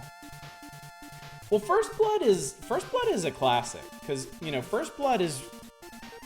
It's really more of an examination of, like PTSD and, like, the condition of Vietnam vets returning home to a country that really didn't give a shit about them.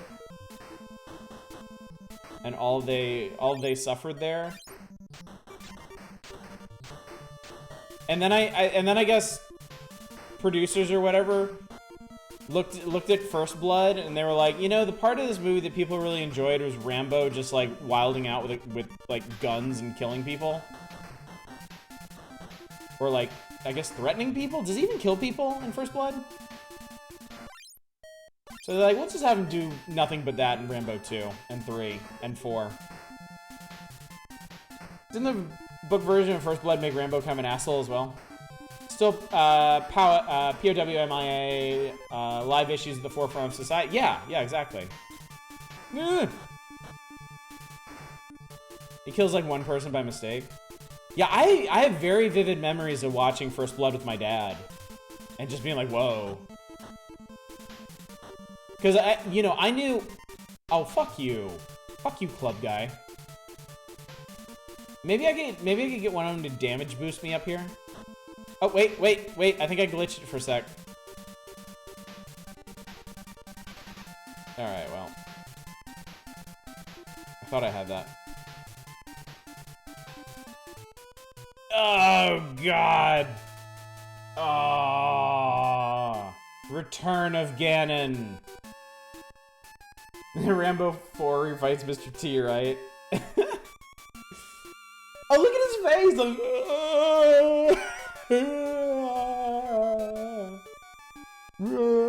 okay. Oh, Christ. Okay, I think that's all the Rambo I can take tonight. Let's see. All right, we did Dragon Power. We did Rambo. We did Legendary Wings. Let's go back to the magazine. See what else we got. Dork Rambo is great. The Dork Rambo. Alright.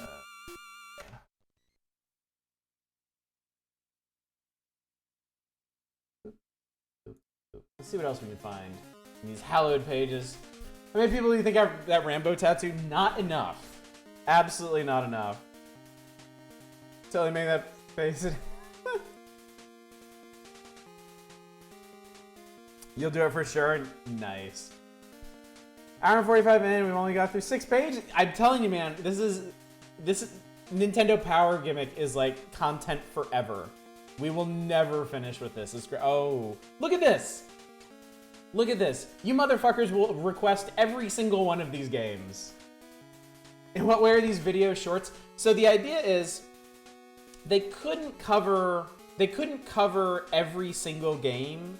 They couldn't cover every single NES game coming out in depth. So they would focus on a couple big ones like, you know, Mario 2 and Contra and the baseball games. And then they would have this section where they just give short blurbs to make people aware of games. I feel asleep. I enjoy the old school games, you do it magazine stuff. That's what I was hoping for, Library Man. That, like, you know, talking more about these games too. Like seeing what you know, how the magazine sold it, what people were saying about it back in the day, and then giving it a try. I feel like giving it a bit more context makes it more fun too. Yeah, Metal Gear was relegated to shorts. Not Metal Gear 2 though, Snake's Revenge. I have that in one of my physical magazines, and they gave that thing a full spread. Warning, Victory Road may contain Ikari. That's right. They had, oh god, yeah, they had the classified information or the stage select for Ikari Warriors 1. You know, it weirds me out that, like, this is supposed to be Ralph and Clark from King of Fighters. Like, that's canon. Ralph and Clark were the original Ikari Warriors. And I'm like, now I'm wondering, like, when did they decide that? Because the original artwork for the Ikari Warriors looked like nothing. You didn't know that? Yeah. Ralph and Clark are the original Ikari Warriors. And you know, King of Fighters is the original Smash Brothers. It's SNK mashing all of their game characters together. So they put in the two Ikari Warriors guys, Ralph and Clark.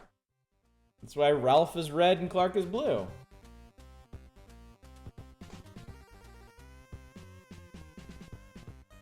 Bionic Commando, I might give that one its own night because I can beat that one.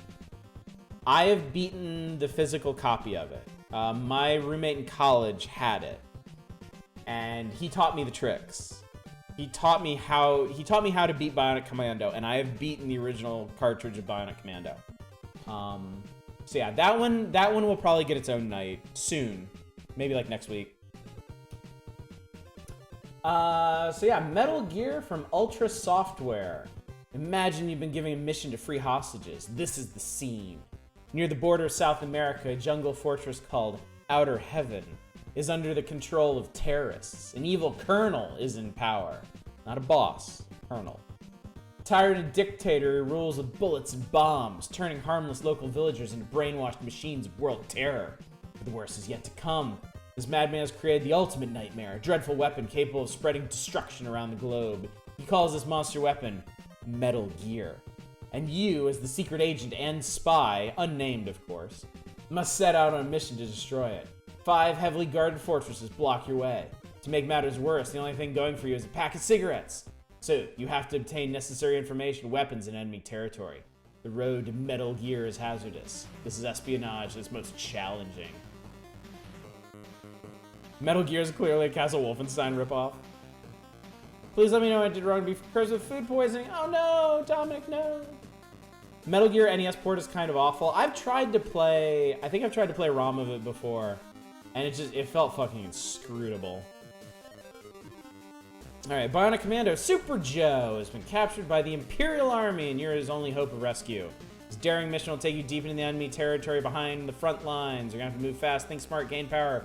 Use your arsenal of bionic weapons like the wire rope to complete your critical mission. Bionic Commando as close as it gets. Did they tell you? No. I feel like this is very important information. You cannot jump in Bionic Commando. All of your mobility comes from your bionic arm. And they don't really mention that anywhere other than, like, a scant mention of the wire rope. I feel like Colonels have a bad reputation, maybe from Apocalypse Now. I'm gonna play Metal Gear on MS-DOS. The MSX version of Metal Gear is way better and basically a totally different game. I know there's two different Metal Gear 2s. There's the real Metal Gear 2 on MSX, and then there's Snake's Revenge. I don't need, like, how did we get Snake's Revenge? Don't think anything from MSX Metal Gear even appears until 20 minutes in. The broom really sells you on City... Oh, you're missing the best part of City Connection, folks. Prepare yourselves.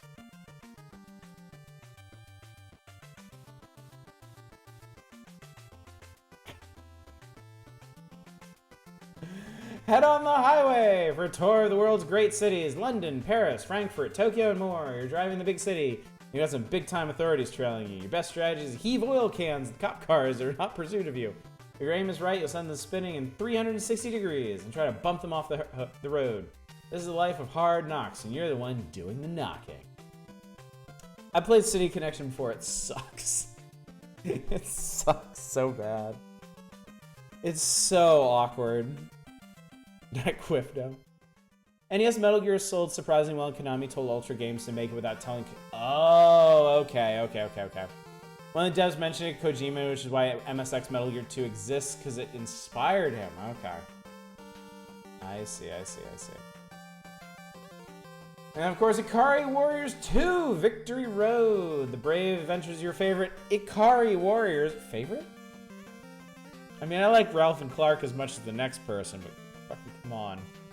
Continue this exciting tale of an urgent mission to save the world. The story goes that during a flight home from battle, the two Ikari warriors suddenly hear a voice that seems to boom out of nowhere.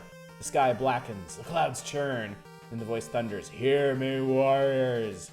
Zang Zip, the war dog, has enslaved Mother Earth.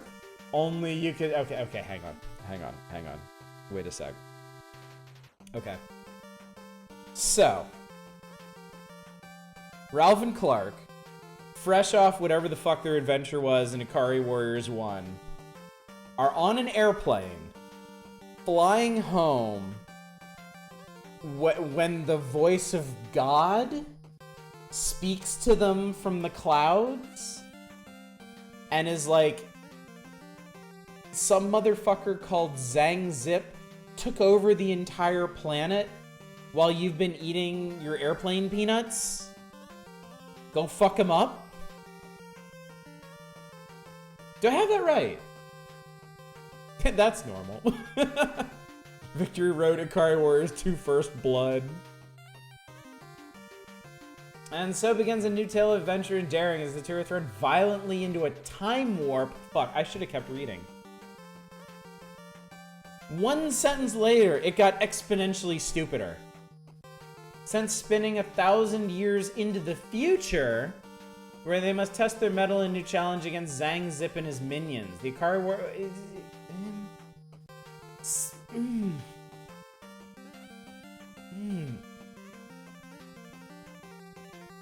Okay. I'm so confused. 1,000 years in the future, like Idiocracy. That's a lot going on there. Okay. Oh Christ! You really did request City Connection. Okay. All right. Well, you can mull over whether or not you actually want to request Victory Road, because I have to play City Connection now. Chat says I have to play City Connection now, and so we shall. Oh god, Ass the movie. And then we'll do a little bit of Metal Gear. I'm not convinced we'll get very far in it. City Connection.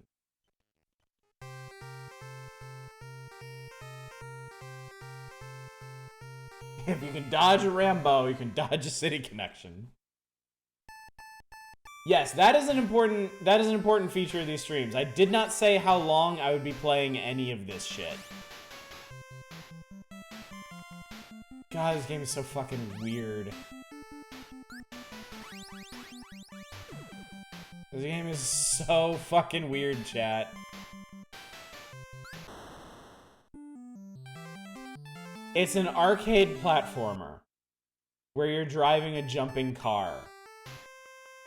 And it's kind of Pac-Man-y because you gotta fill in all the spaces on all the platforms. Okay, I was not supposed to do that.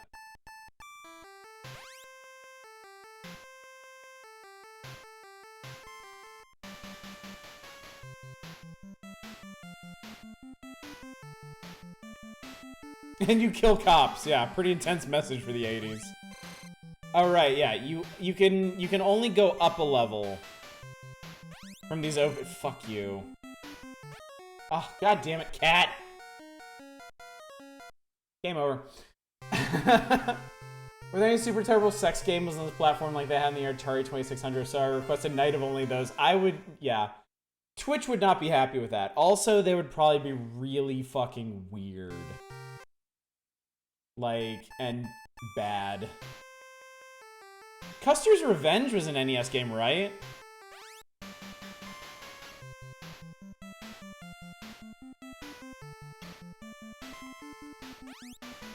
It'd be really funny until I got banned. Then, less so. Oh, Custer's was Atari? Okay. I figured it was an unlicensed NES game.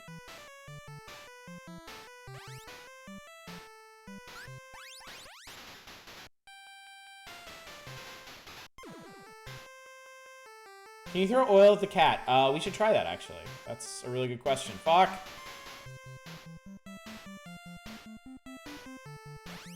God, cat! What kind of name is Zang Zip anyway? It sounds like one of those home shop gadgets. Does your child want to dress itself but struggles with zippers? No more tears, no more tantrums. Super amazing Zang Zip! Your child can do it themselves, just like an adult. Clearly a missed marketing opportunity. Also, hi there, Emma. Welcome to the stream. Good to see you.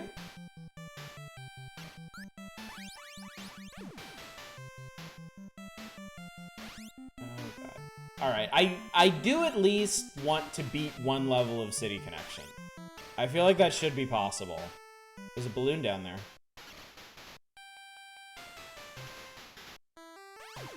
I got a balloon. Cat! The fucking cat is worse than the cops. What song is this? I'm not sure. I mean, that fucking... Man, it takes a long time to get lunch. It's really hard to get back up on a higher floor. Okay, I think I got... Okay, I think I got all the upper tiles.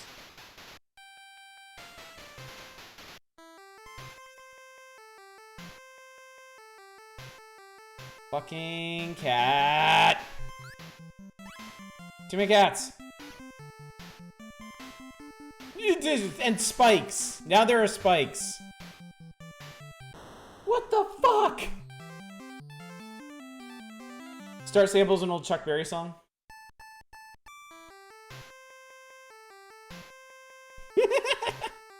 I love the way this car handles. Alright, we did it. Bonus points for oil. Time for smoke.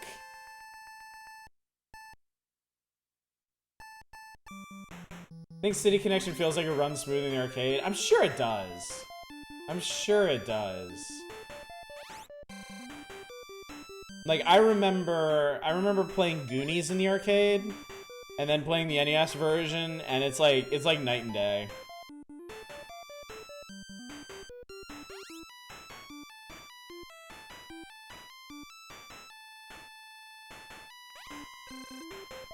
really want to know is, how do you even come up with this concept?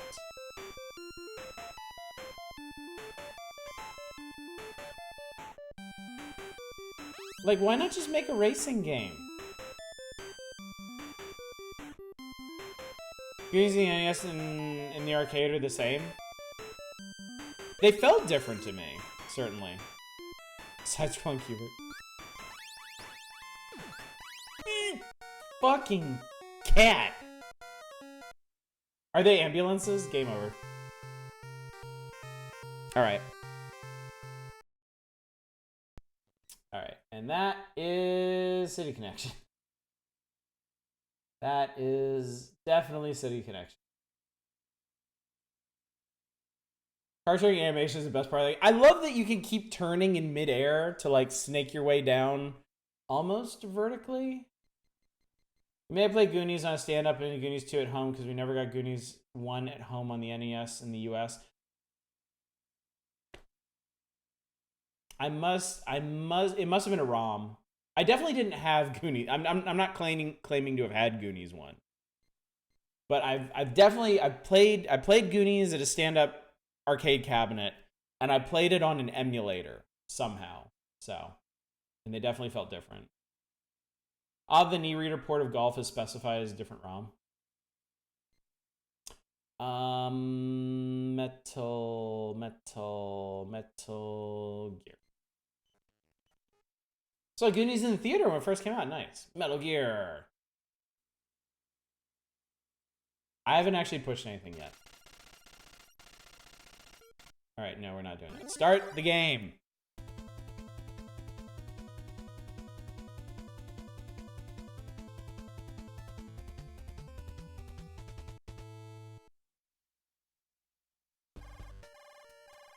Call.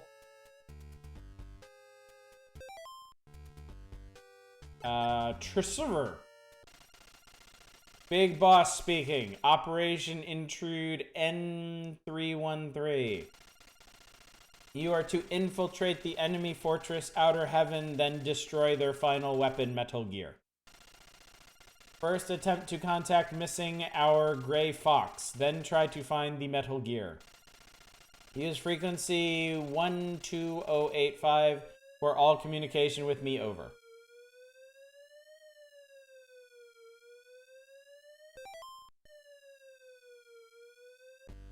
Okay. Punch. Punch, punch, punch, punch, punch, punch, punch, punch. This is Rambo again. This is Japanese Rambo. I'm getting sleepy.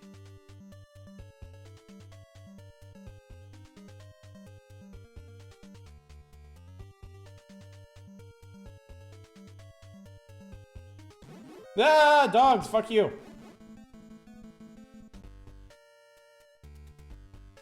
Time for dog.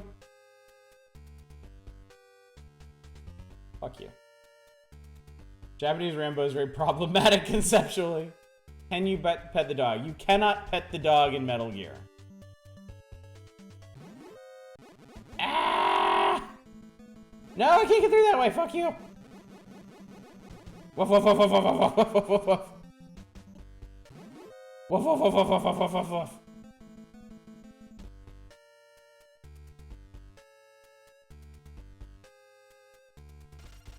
I'm getting sleepy.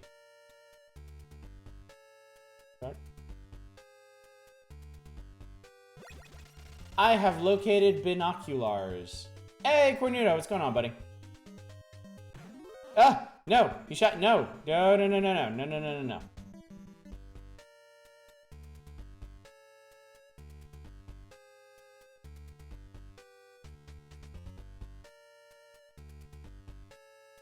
Do these guys feel sleepy? Metal Gear? What? Metal Gear?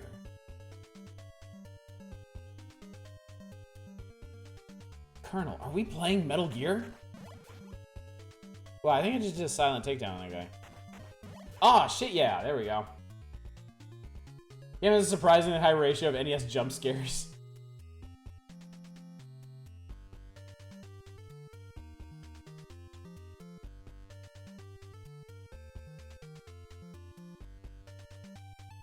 Is it like the fucking Lost Woods or something?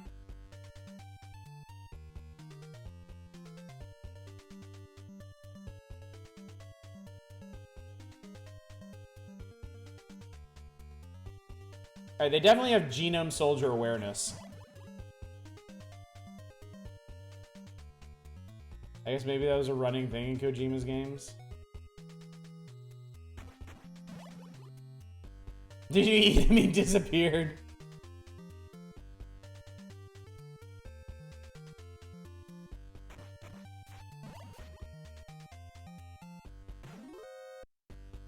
Too late. I'm in.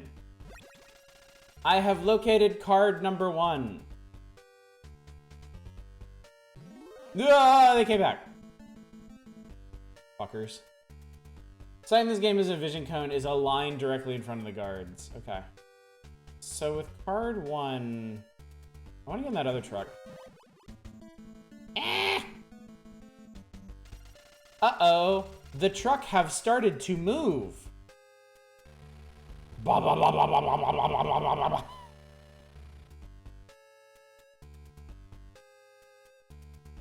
Welcome to somewhere else. Okay, your turn.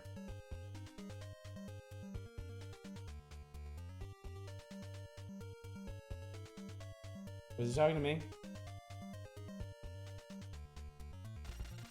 Uh-oh, fuck. Solid Snake, not so good with pattern recognition. Wait, where the fuck am I now? Boo!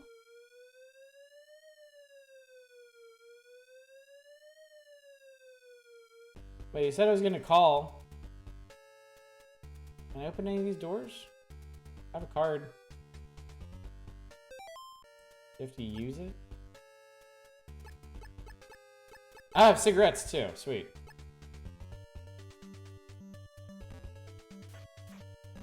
Bonk, bonk, bonk. Oh shit! No, I need you to punch this man. There we go.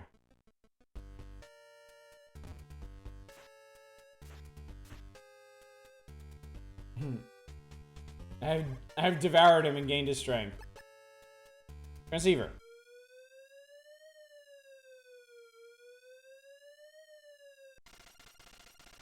This is Solid Snake. Respond, please.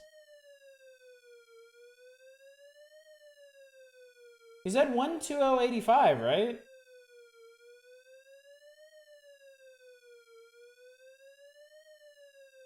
This is liquid.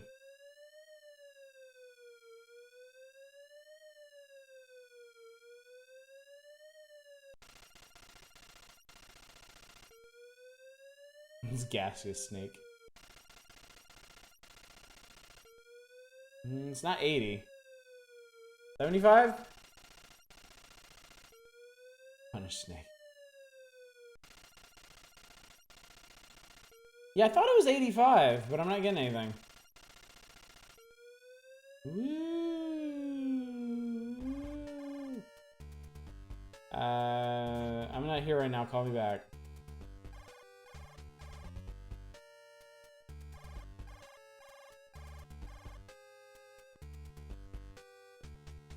I'm gonna wander around the jungle for a while.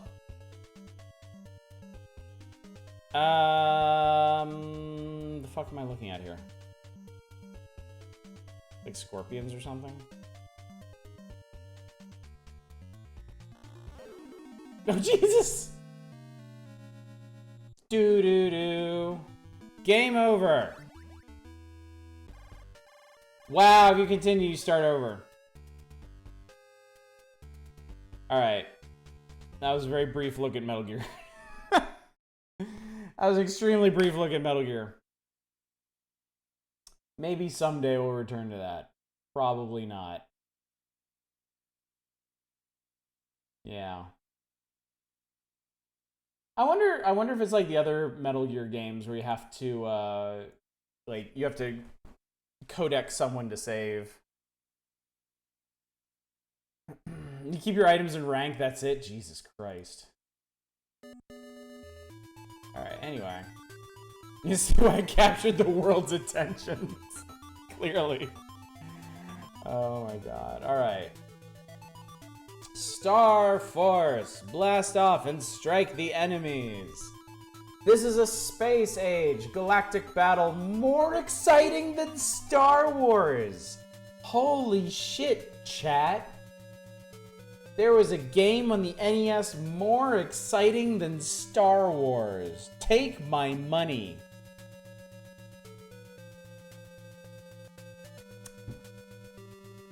Oh, fuck you, Bacon Copter. I want to know the rub at the end of NES Metal Gear particularly annoyed Kojima? Yes! Yes, I do. This is a space age. Da, da, da, da. Action takes place on a vertical screen, which keeps the scenes, the challenges, and the characters moving fast. The ultimate goal of the game is to defeat Gordes. Gordes. But first, there are lots of battles to win, bonus points to gain, and tricks to learn before you can claim your galactic victory. Your name is Final Star, and only you can restore the piece that was lost 2,000 years ago. You know what else thought was more exciting than Star Wars? Laser Blast. There's no Metal Gear in Metal Gear. Like, genuinely, Metal Gear doesn't appear. It's replaced with a giant PC monitor. Wow, really? Answering your question, Metal Gear with a flat no. Metal Gear? Freedom Force, not the awesome PC Freedom Force that I never finished because it got too hard for me. The Unknown Guerrillas, an extremist group of terrorists, have taken over and occupied the airport. There are 3 ranks of these crazy maniacs, and you, the capital E enforcer, will find a way to break through them and reclaim the airport. Play as either Rad Rex or Manic Jackson. Alright, this is starting to sound like an exploitation flick. Both are very tough cookies who have the firepower and the moves to make these gorilla nutcases move out. But be careful as you take aim. These extremists have taken hostages, and you don't want to hit those innocent victims with your Oh, it's a zapper game. Yeah, it's a light gun game that I don't think I can play. Yeah, Grunt Fodder. It turns out it was a light gun game. Interview with Kojima where he generally just dunks on the NES port. Nice. Rather than lame Star Force, Freedom Force is definitely worth your money. Alright, and then there's Packwatch. So Packwatch is for stuff that hasn't been released yet, but Nintendo Power wanted to make you aware that it was coming. Keep your eye on Packwatch. We'll give you a glimpse into the future with all the hottest news about what's coming next for the NES. Indiana Jones and the Temple of Doom. I played this in the arcade, and it was hard. No! I played this in the arcade. Okay. I know I've told this story before. I'm going to tell it anyway. Is that Indiana Jones game playable? I spent summer playing Indiana Jones 2600. Okay. I think these are all the same thing. Well, with some differences. I played an Indiana Jones and the Temple of Doom game in the arcade, and that one had these big wide open levels where you had to take mine carts from different parts of the level to find all the captured children. Basically, the entire game takes place in the mines underneath Pancop Palace. And I love the arcade version, and I'm a big Indiana Jones fan. So my dad bought us Indiana Jones and the Temple of Doom on Commodore 64, and it was way the fuck harder. It was like fucking impossible. So I'm wondering if this is the same game, just ported to the NES. 1943 might have been your first shmup. Mine. What was mine? It might have been. It might have been mine as well, but in the arcade. A lot of my firsts were in the arcade. First was probably Toho 6. That or Xevious. You could write to Atari and they would send a giant folded map. I got one. It was the only way you finish the game on 2600. That's really cool, actually. That's really cool. Chesterfield. The peaceful days of sun and pleasure on Chesterfield Island have come to an end. General Gemin has turned the island into a battlefield. Her mission is to rescue Princess Karen. Another Karen. Who was kidnapped by the cruel general, and to save the kingdom you need to find the secret treasure hidden deep in the underground maze. It's not easy. I have never heard of this game. Ever. I did not know there was an NES game called Chesterfield. Occasionally, these games would not actually come out. I might look for these the next time we dip into the library. Terra Cresta. This is the spaceship dogfight of the century. Check your laser guns and get ready for action. You're up against the great devil Mandora in a contest to win back Mother Earth. But first, you must beat 30 enemies before you earn your chance at the ultimate space fight against Mandora. Okay, so it sounds like you just blast waves and stuff. You've never heard of Chesterfield because it was never released. It was Vic Tokai. Okay. Yeah, some of the stuff never came out. Golgo 13 we played.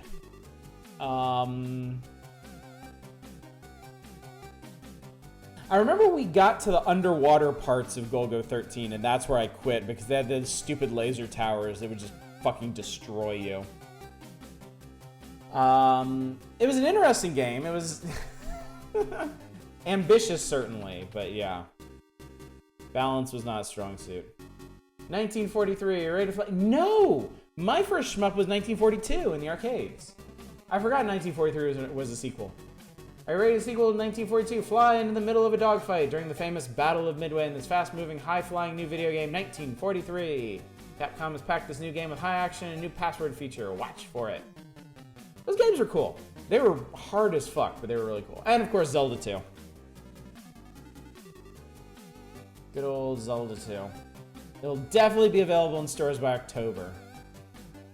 Oh my god!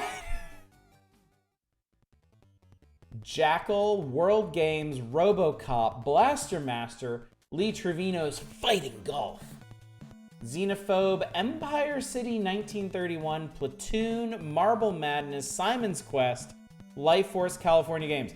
Don't feel like you have to request all of these right now, okay? Because these are like previews, little preview blurbs, some of these were featured in later issues. Like Simon's Quest got the cover on the second issue, so it's okay. It's okay. You don't have to rush. Yeah, they're not out yet. Please, please, I'm begging you. This dashing young fellow here is Howard Phillips, by the way. California Games, though.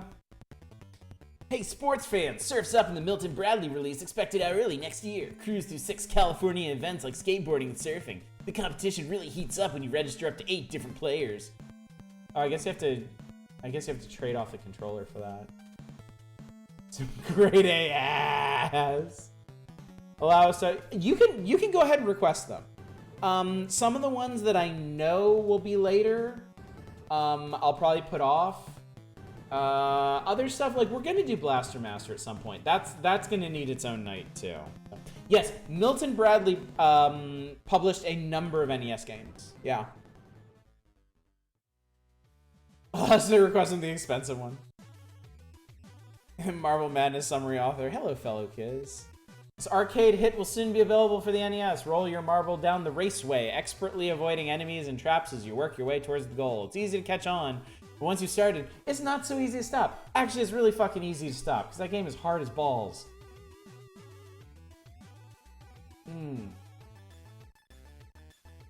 What is Empire City? Year's 1931. The Empire City is being terrorized by gangsters. We're told you'll meet up with El Nino, the leader of the mob, in this underworld struggle for acclaim. That's weird. Try to play Marble Madness without a trackball and then go fuck yourself with a rolling pin.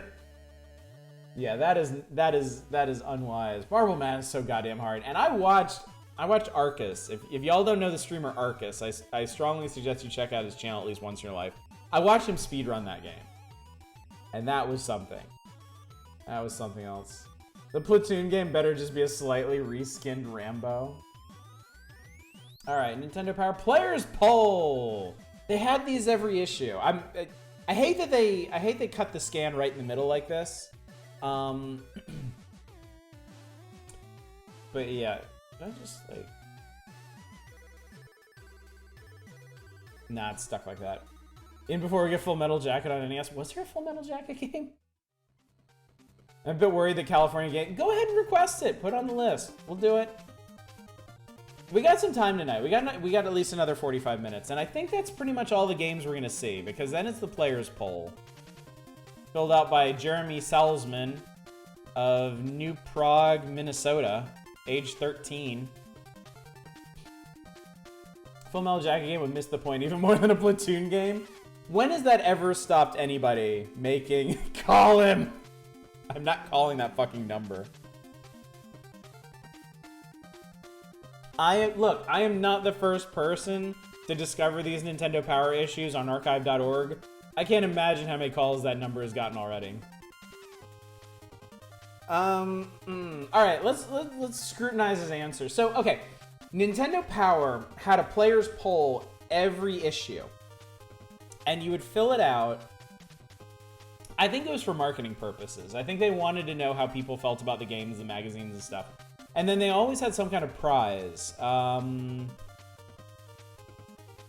Yeah, so this, for the inaugural issue, the grand prize, one person would win any 10 games of your choice. And then 10 people would win a copy of Super Mario Bros. 2. That's all pretty cool. I only entered, I think, 2 of these contests. When they were giving away a Super Nintendo before the official Super Nintendo launch, I entered that one. I forget the other one I think the other one might have been for some kind of vacation or something. This judge's kid's choice of the past, let's call him, make fun of him. Alright, so in general, how did you like the premiere issue of Nintendo Power? This kid said, it's great. Alright, off to a good start. Do you plan on subscribing to Nintendo Power? I already have. Wow. How many game packs do you currently own? 1 to 3. Well, still a bit early for a budding collector, I suppose. How long have you owned your NES? 0 to 6 months, so a recent acquisition. Of the game reviews below, which 2 did you enjoy the most? Super Mario Bros. 2 and Zelda The Second Quest. Alright, well, I mean, didn't exactly have stiff competition here. Who the fuck is gonna mark off Wheel of Fortune / Jeopardy? Please use the list of game titles 1 to 87 on the next page to answer the following questions. What 2 games would you most like to see reviewed in a future issue of Nintendo Power? 12 and 44. Castlevania and Kid Icarus. Alright, cool. What 3 games are you planning to purchase next? Kid Icarus, 87, Zelda 2, and 53. Metroid, okay. A first-party Nintendo loyalist. Please indicate in order of preference your 5 favorite games. They don't have 5 games. Zelda 2, The Legend of Zelda, Kid Icarus, Karnov, and Indiana Jones and the Temple of Doom. Okay, damn. We did have a lot of fun with Jeopardy, but I wouldn't expect people reading through this magazine to understand that. Oh, and then you'd be one of 50 people to win an exclusive Nintendo Power jersey. Yay. Anyone can win. Send in your entry today. I'll send mine tomorrow. So then they had a segment in the back called the NES Journal, where they're kind of, it's not so much about specific games, but they're talking about general, like, Nintendo news, like, internationally. Fire-breathing Russian. Deadly Tower's on the list. He could have chosen that. What a waste. Play Indiana Jones or Karnov. You don't have a lot of games you enjoy what you get your hands on. Very true. Very true. Dragon Quest III, the RPG released in February, is the talk of Japan today. Players from all over the country are so crazy about this game that a representative of its creator, Enix, proclaims, we expect total sales of 5 million. Ninjas and Kung Fu masters are no longer heroes to Japanese players since they're now being replaced by warriors and sorcerers who bravely confront dragons with their swords and shields. A story players can relate to, graphics of fine quality, great sounds, programming techniques capable of combining these in one single game. These are the secret ingredients that make this a masterpiece among games.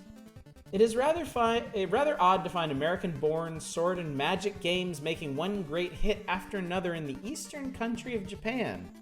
Anyway, it'll be quite interesting to see the reaction of the US market once this game is converted into an NES game. How many slimes? Yeah, awkward. I've always wanted to play Dragon Quest III. I have Dragon Quest 1 and 2. I've never beaten either. I got really far into Dragon Quest 2. My wife beat it, though. She is an old school Dragon Quest fan. She might be in one of these pictures. Dragon Quest ancestry can be traced directly. That is true, yeah. It can be traced back to wizardry.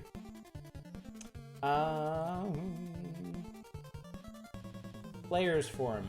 Vindicators smoking up the charts of hot new arcade games this summer is a futuristic tank warfare adventure game called Vindicators. I think I played this one.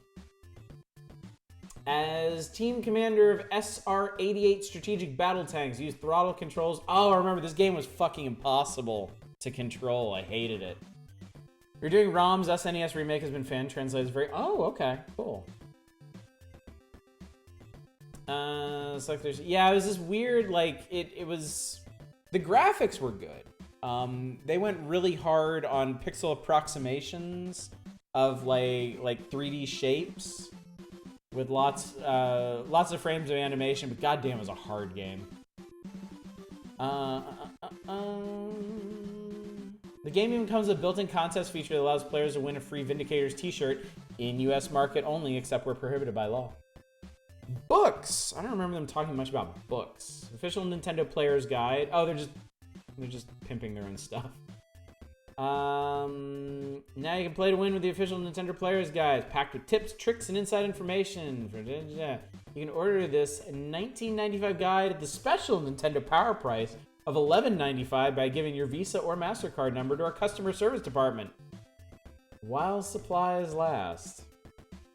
Request a featured movie, Pee-wee's Big Top. Oh, God. Zelda Tips and Tactics. $4.95. Just give some stranger your credit card over the phone. Events. Konami awards Top Gun title. 4 finalists launch their mighty F-14 fighters to battle for the coveted Top Gun title in the finale to Konami's Top Gun video game shootout contest. When the dust cleared, judges tallied up the scores and awarded Devin Devil White of Minneapolis, Minnesota, the Top Gun title and first place prize of $5,000. That was like $60 million back in the 80s. Was Top Gun the impossible one? Was that the one the angry video game nerd completely lost his shit at? Well, that doesn't really narrow it down. But isn't that the one that you can like, it's like impossible to land in or whatever? Pretty late, see you alright? Alright, we're Stealth, thanks for coming out. Always good to see you. Alright. Movies, vibes. Cyndi Lauper, the high-energy rock singer who proved girls are not the only ones who want to have fun. Let's finally bring her magic to the motion picture screen in Vibes. This romantic comedy adventure features Lauper and Jeff Goldblum. You might remember him from The Fly. As two mismatched psychics who are brought together by an incompetent but eager entrepreneur played by Peter Falk. What the fuck? You vaguely remember watching Vibes? I don't think I've ever heard of this. That's it, that's my story. Pee-wee's Big Top. Pee Wee Herman's back in a comedy adventure. This time around, Pee-wee portrays an enterprising young farmer who enjoys life and the love of Winnie, the local school teacher, but everything's soon turned upside down when a traveling circus comes to town featuring the dazzling beauty, Gina. Pee-wee falls head over heels for the lovely trapeze artist and quickly finds himself in a torrid love triangle beneath the big top. Who the fuck was writing this copy? Joining Pee-wee on his adventure is Chris Christopherson as the dashing Mace Montana, Penelope Ann Miller as Winnie, Valeria Galina as Gina, and Vance the Pig as Pee-wee's ever-faithful sidekick. Vance is no doubt the reason Pee-wee is described his new film as not only a sexy love story, but also a buddy picture.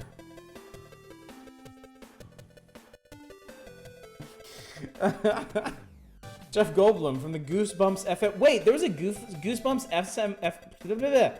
What? Jeff Goldblum was in a video game? Julian Sands and Jeff Goldblum. I definitely watched that. There was? Shit, we gotta play that. Oh my god. Bet they took it directly from a company without editing it. Vibes is nowhere near as fun as the description makes. Alright, good night, we're Elephant. Sorry for keeping up. Eight Men Out. Second film about baseball. Yeah. Okay. Charlie Sheen, John Cusack, D.B. Sweeney, Christopher Lloyd. Nice. Oh shit, y'all! They decided to do a celebrity profile on Kirk and Candace Cameron. Boy, talk about an up-and-coming star. I bet he'll go far in the entertainment industry.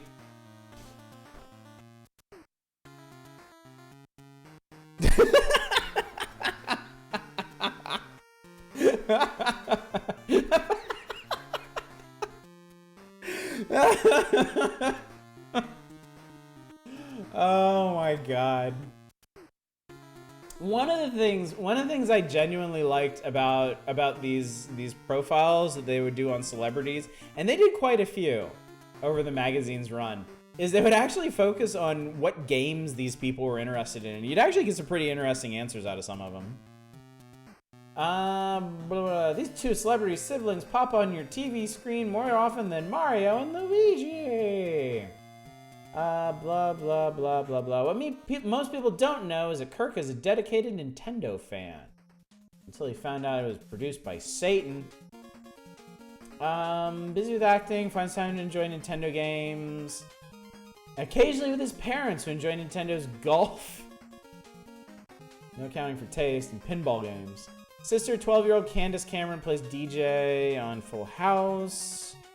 Soon-to-be-released movie Punchline with Sally Fields and Tom Hanks. Candace says she has rescued the Mushroom Princess in Super Mario Bros. Many times, but has yet to rescue Zelda, although she has spent numerous hours attempting to do so. Kirk, on the other hand, has different obstacles to overcome. Having problems getting past the amoeboids in Gradius. I think he'll have to place a call to game counselor soon. Ha ha ha ha. NES golf also from Satan, asking for... Yes, it is. What else would they talk to him about, though? I mean, they could just talk to him about showbiz shit. Like, they could talk to him about their shows and, like, the other actors and their plans for the future. I just thought it was cool that they really, really focus on the games that these people play, assuming they're not just making shit up. According to Kirk, many of his friends play NES as well. In fact, they share many of their game packs. Oh, that's piracy, Kirk. Can't do that shit. At the time of this interview, he had a friend over at his house trying his hand at Super Mario Brothers. Kirk, who said he's rescued the princess 1,000,000 times. Lying is a sin, my son. Had a word of advice or two for his friend on how to succeed the game. Current Candace.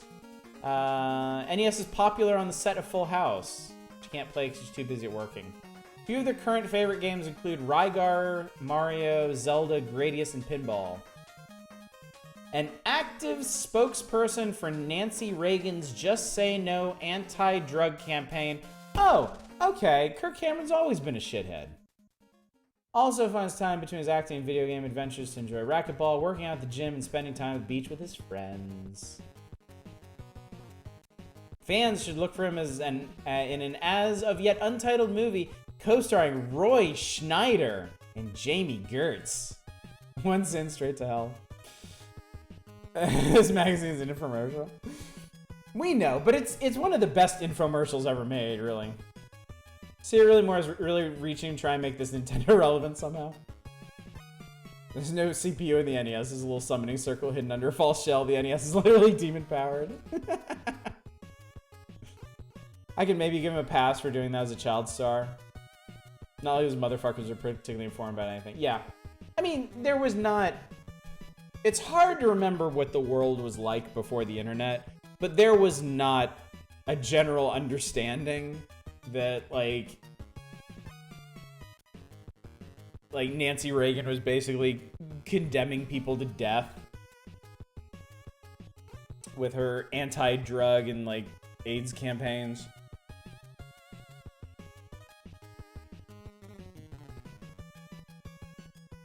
I mean, I'm not, like... I feel like that's something that's only been widely talked about in the last couple of years, too, you know? I feel like at the time, it was probably pretty popular. Because the Republicans had convinced everybody that drugs were like an epidemic that was just rotting out all of our cities, and destroying our youths and turning everyone to Satan. So I have to assume that the whole Just Say No thing was pretty popular among, you know, suburban families. So yeah, pre-internet was in a very different world.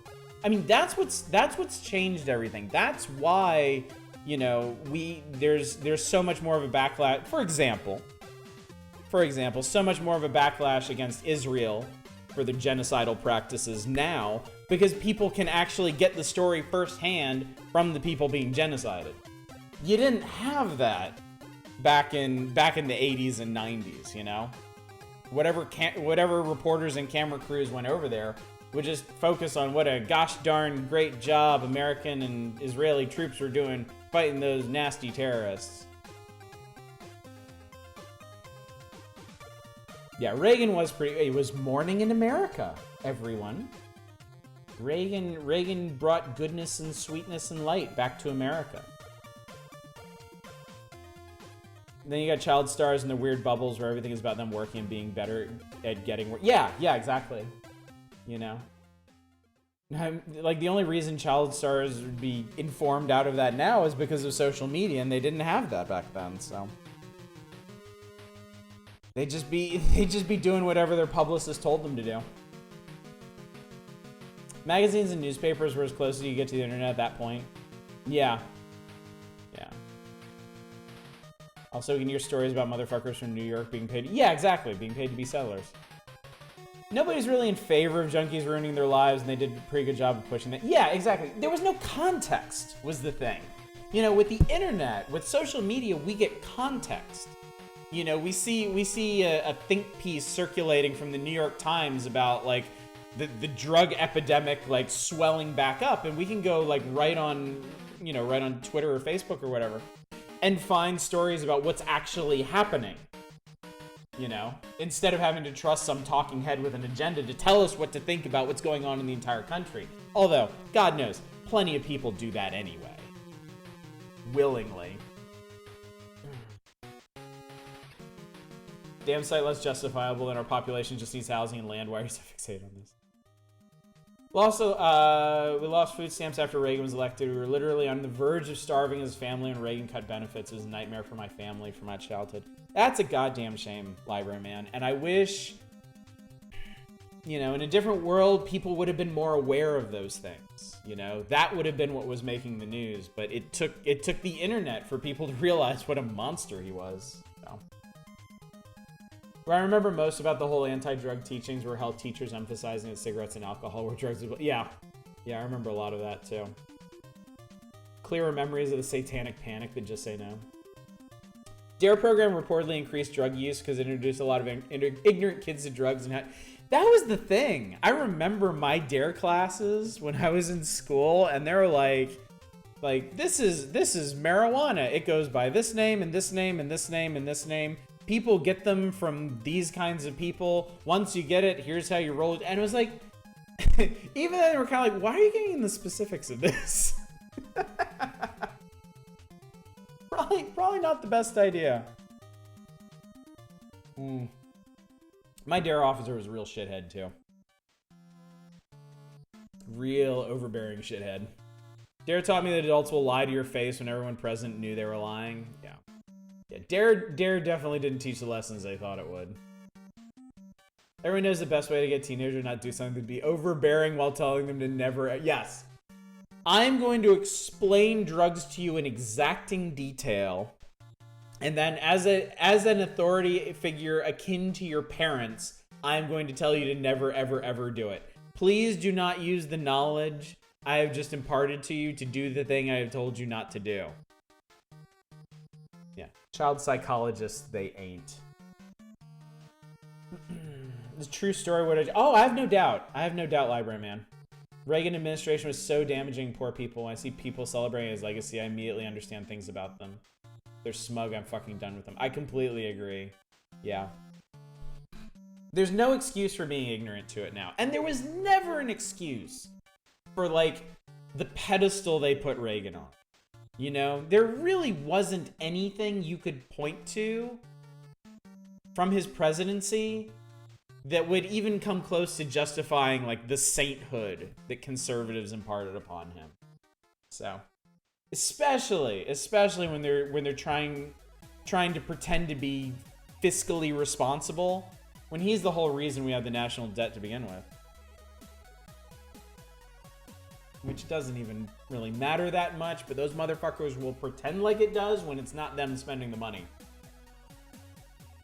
When it's people wanting to give other people food stamps and housing and necessity and not like more guns and bombs. I bet all you new folk who tuned in for NES games were not expecting this bullshit tonight. But that's how I roll around here. I don't hide from any conversation topics if they happen to seize us. This is not a politics-free channel, and I'm not shy about what I believe, so. If you're cool with that, welcome. If you're not, get the fuck out of here. I remember watching a video where some girl was like, well, I started smoking cigarettes, and then I was addicted to heroin. Oh God, I remember my sex ed classes and how fucking horrible and awkward those were. And how hard they tried to convince you that if you had sex at all before marriage, you were getting AIDS. Oh my God, you were guaranteed to die of AIDS if you even thought about vaginas. Only we could have seen a bad president put on some sort of pedestal since this. Yeah. It's funny it hasn't really happened since. You would think maybe history would repeat. Didn't help that don't do drugs pencils were made. So as you sharpen the things, you took off the word don't first, so your pencil said do drugs. That's brilliant. That's exactly the kind of marketing I would expect from them. Oh my God. And you know what? I'm sitting here bullshitting about all this stuff. We're on the cusp of the mailbox, which in later issues of Nintendo Power were at the front of the magazine because some of these were really, really funny and sometimes genuinely interesting. So what do these people have to say this time?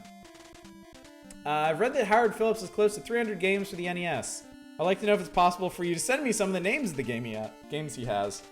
Also, are they ever going to be made available for the public? Almost forgot, can you tell me the exact name of the theme song of Spy Hunter? Be patient, there are already over 100 games available for the NES. The best of what Howard reviews will surely make it to stores. By the way, the music from Spy Hunter is a theme from Peter Gunn. This is interesting. In later Nintendo Powers, they didn't respond to people. At least not in the magazine. They would sometimes make comments on it, but... Wait. AIDS was a gay disease, so you're doomed to die if you didn't think of vaginas.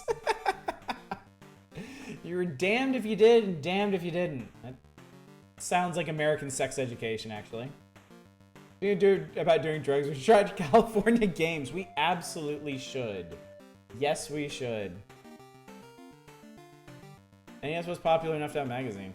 Let's see if let's get through the rest of this, the rest of the magazine, because I don't think there'll be too much more to talk about. And then, we'll play a few more. If you learn about a genital, you might get AIDS. Better not risk it. This person talking about Legend of Kage.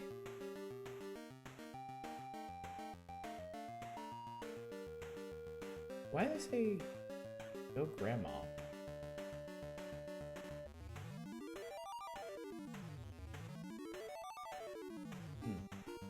Our grandson received a Nintendo system. Oh, yeah.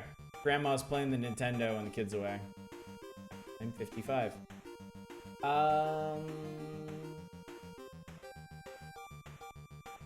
The game Rygar has some of the best graphics Nintendo has ever used. Besides this, the music and character interaction in the game are superb.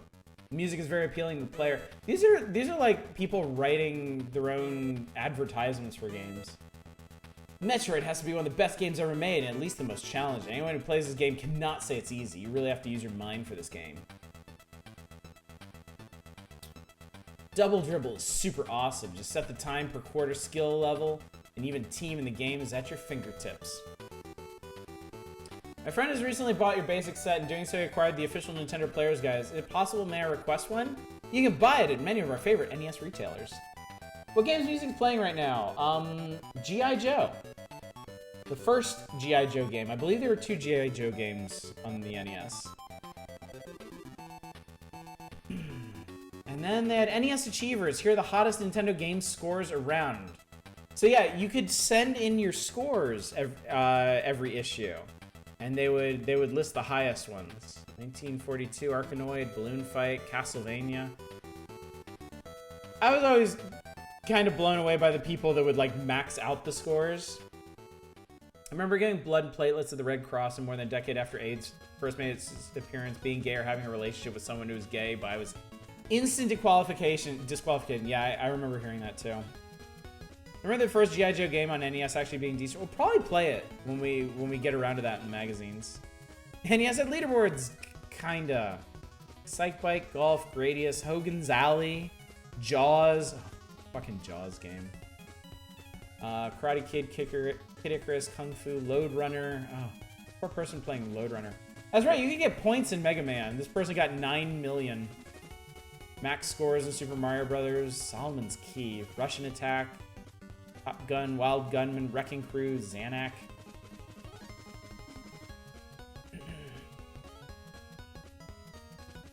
We need evidence of your great achievement, so be sure to capture it on film. For best results, use a 35mm camera, turn off all the lights in the room, make it nice and dark, and don't use a flash. In later issues, they actually had diagrams of how to do this. So, events with readers. More people writing in about playing video games. The top 30.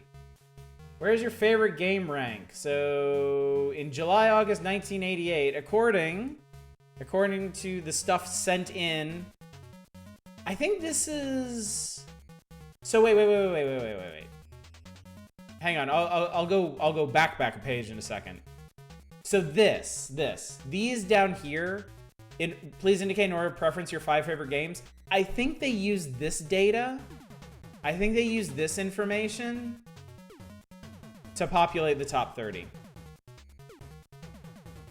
Go back a page. I think Cliffy B might have clocked a high score there. Cliff Blazinski? Yeah, Cliff Blazinski. In the inaugural issue of Nintendo Power, no less. In Super Mario Brothers. And they had to have photographic evidence for this. Damn. Matt Smith.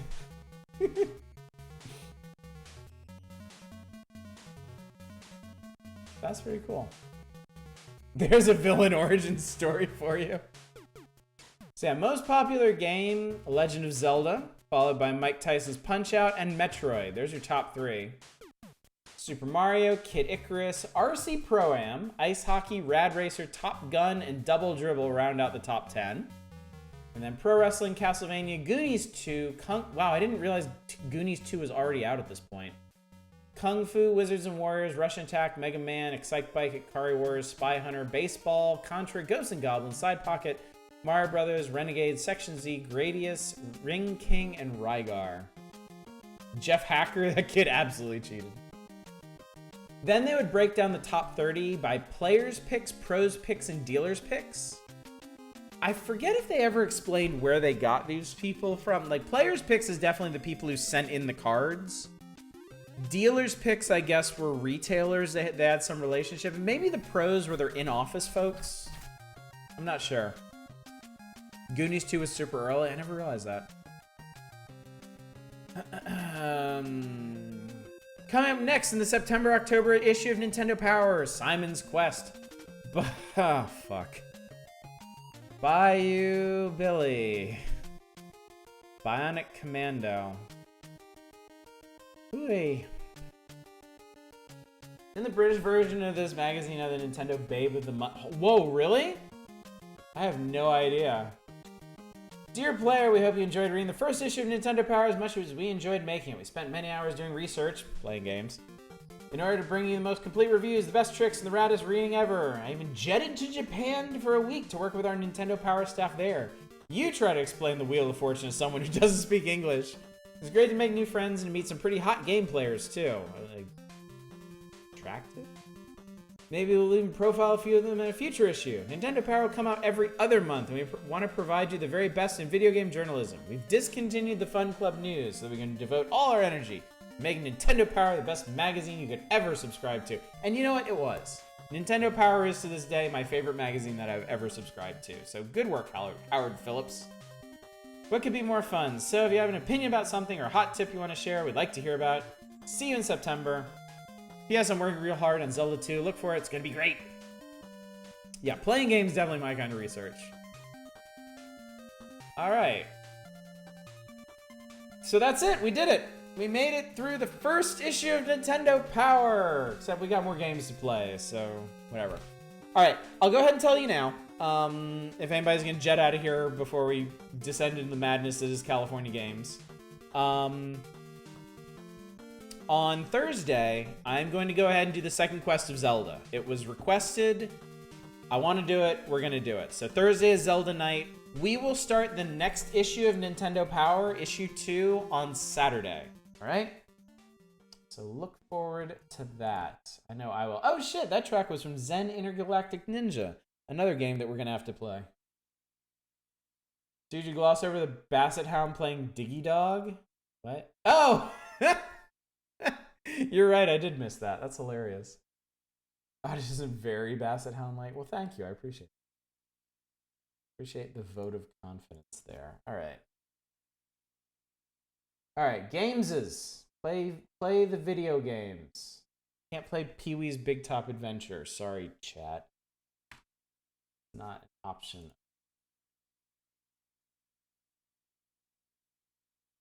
All right. California Games. California Raisins. No, California Game.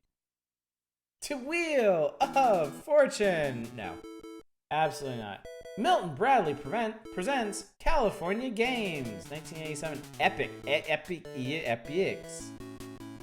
Compete in all events, compete in some events, practice one, everything. Give it to me. Enter your name.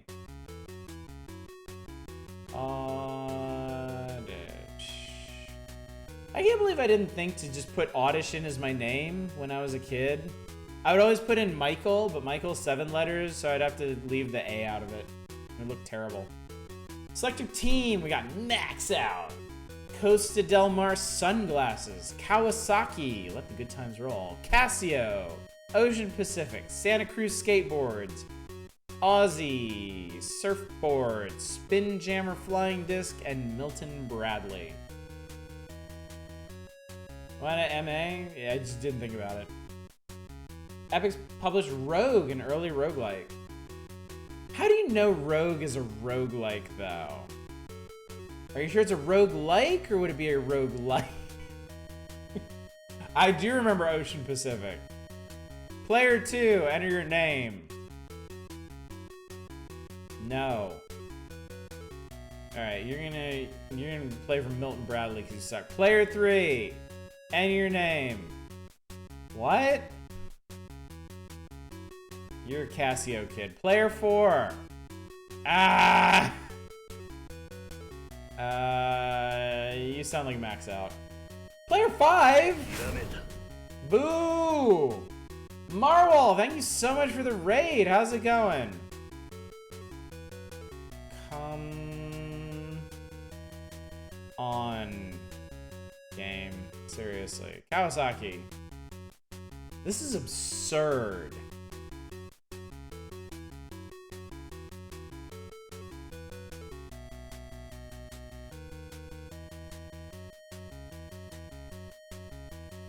Stop. Is the entire game just entering new players? Oh, thank you, Christ. Alright, so we got Oddish, no, what, ah, boo, come on, absurd, and stop. Is this correct? Yeah. Next event, Half Pipe. Oddish, press button A to start. Too late for a kick turn. Okay, oh god, I almost can't kick turn backwards. Just give up on life. Game over. Oh, I see. Okay. So you have to hand the controller around. Okay, so I turned too long. Okay. Oh my god. Holy shit, game over. Okay, I think I might have figured out how to do this. Crazy Skullman says, good job.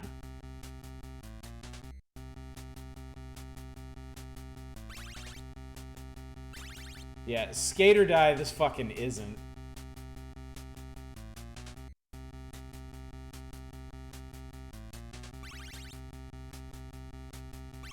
So I guess the idea is you want to get as high up on there as before you turn. Game is great for arcade pit because who the fuck played California games? Oh god. I like how the board hits him in the head when it comes back. Oh god. Turn too long.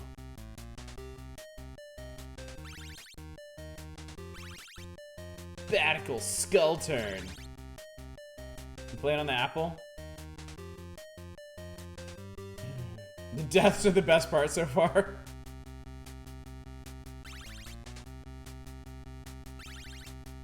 Is it supposed to glitch out like that? I don't even know if that's the ROM or not. Come on, Kawasaki!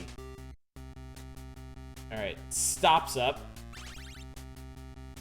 Oh god! Doink. That's a rad glitch.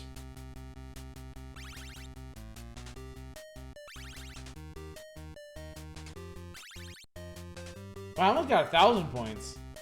Giant backscab bonus points. Event. Alright, stop is in the lead, followed by, I don't know. Half pipe results. Good job, stop. Good job, boo. Nice showing, absurd. Next event, foot bag. Press button A to start. Oh Christ, hacky sack. Oh, you fuck.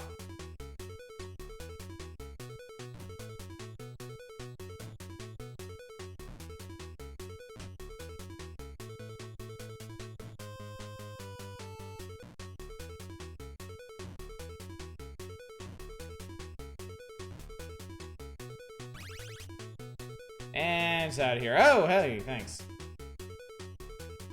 Yeah, foot bag.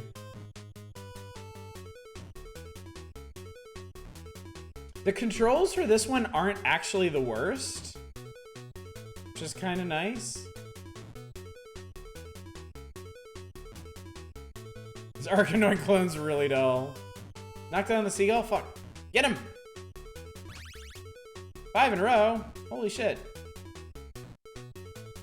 Oh my god, we're gonna be here forever. Hey, good kick. I got him.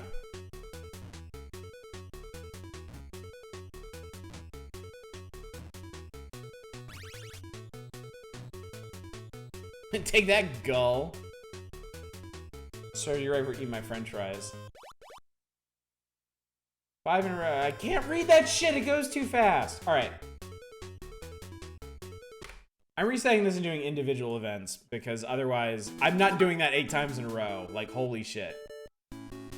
We're gonna practice an event. All right, we did foot bag. Let's try surfing. Press button A to start. We just fucking left.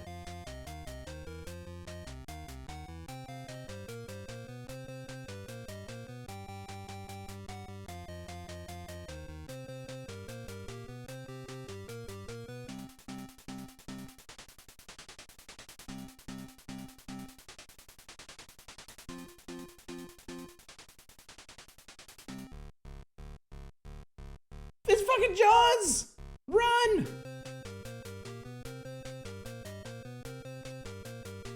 So I don't get it. Should I just stay like this for a minute? Is that wave gonna catch up to me? And I find this is all California stereotypes.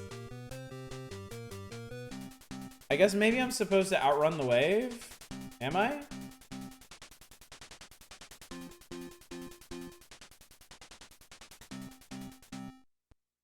Three, 2, 3. Okay. So maybe I need to. Okay, maybe I need to be doing like cool ass tricks.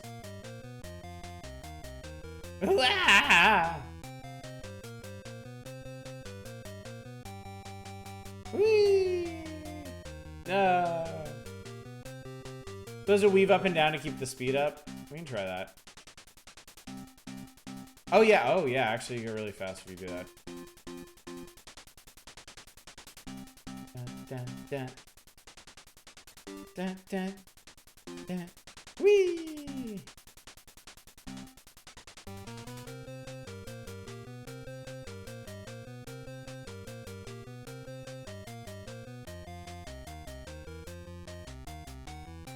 Whee!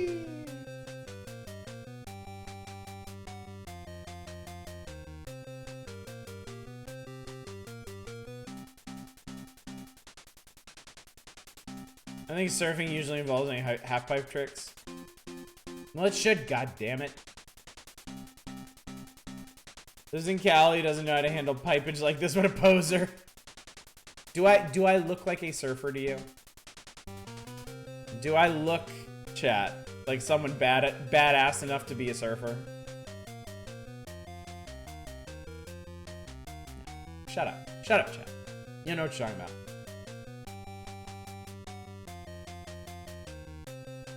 Okay, how do we do? 5, 5, 5, 6, 5. Nice. I was looking at the sort of guy who'd play hacky sack while surfing. No. No. No. The answer is no. All right, practice skating.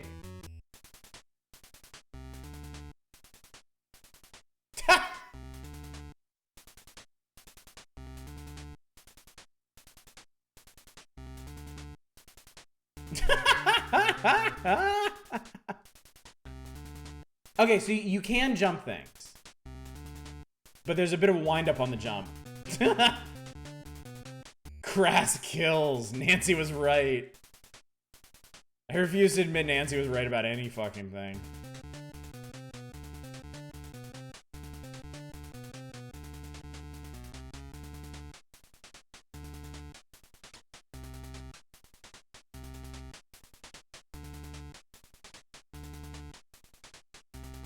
Holy Jesus. Oh my god. Oh, the grass got me. Scanning all you can eat meal at the curb. Oh god. I love how she just fucking dies. I wish you would slide for a couple feet. Really make the suffering known. I think the thing to do is just stay at the bottom of the screen like this and just jump all the obstacles.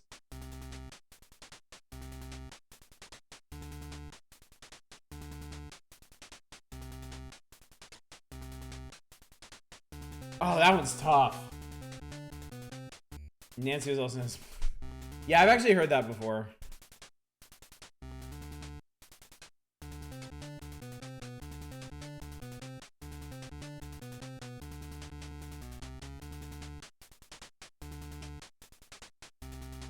I guess maybe I have to slow down when I get to that gap.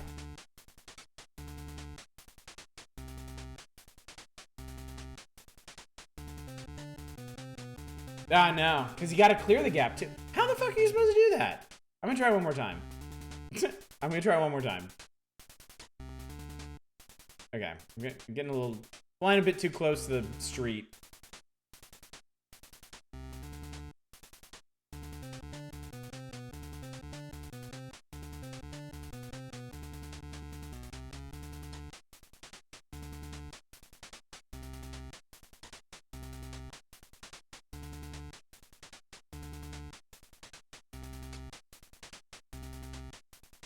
Damn it, no, you can't jump again that fast. I have no idea how you're supposed to do that. Alright, BMX.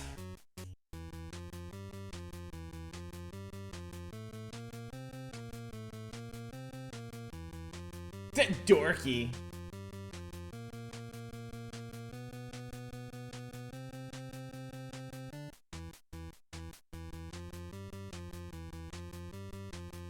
Bummer. Try slowing down.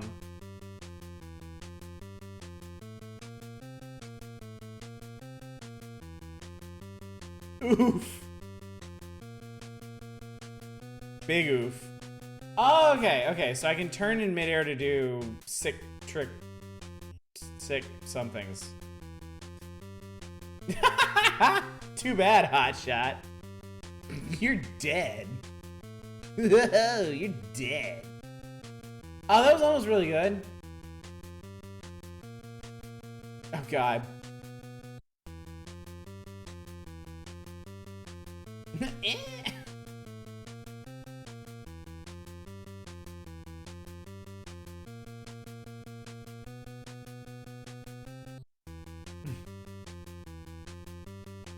On Excite Bike. I am not Excite.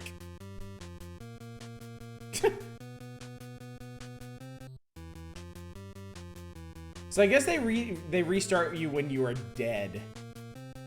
When you have wiped out so badly that you die. Okay, how far can I get if I just ride without trying to do anything? Not very far, actually.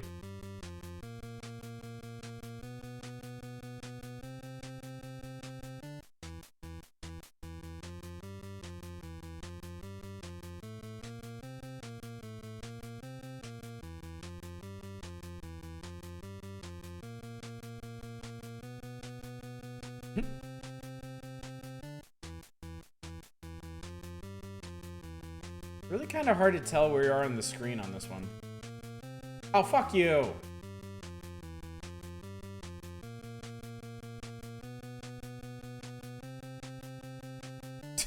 God damn it. No, I've had quite enough of that. Flying Disc. Alright, this is the last event. Apparently there's 6 events in this game.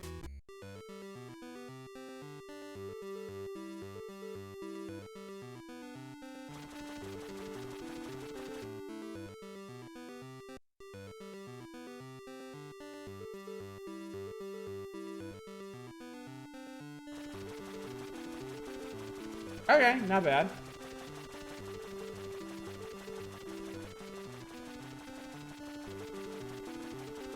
Oh, get it! Get it! Oh my god, we got it! Sweet.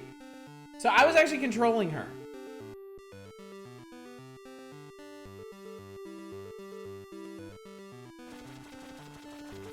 Straight into the ground.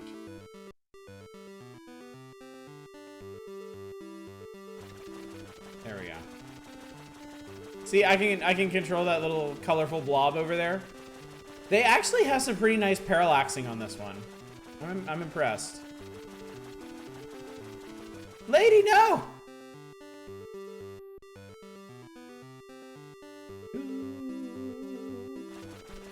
Alright, that was a perfect throw. Oh, hot damn, look.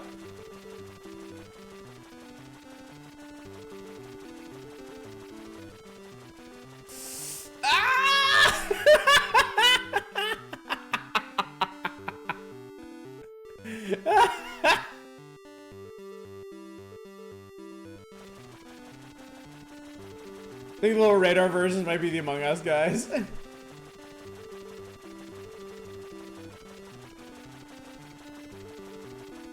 Hey, we got it.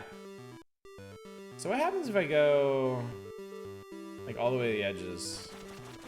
Okay, no, so dead center in the green is maximum. I think I really did get like a perfect throw that one time, because it went all the way to the very edge of the screen. Unfortunately, I couldn't catch it. Among Us is equal to California Games confirmed.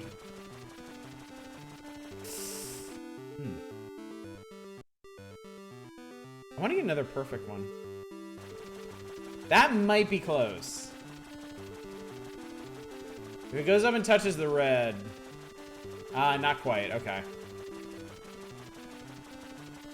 Oh, it's dropping off pretty fast. Hey, there we go. California Games are sus confirmed. New Among Us, have you all tried Nausea? I haven't.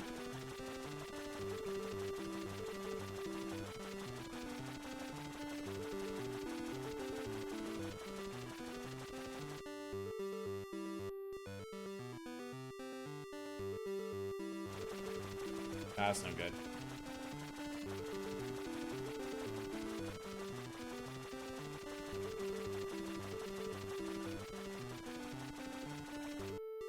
Hey, I got it. Oh, that was terrible. Straight into the ground.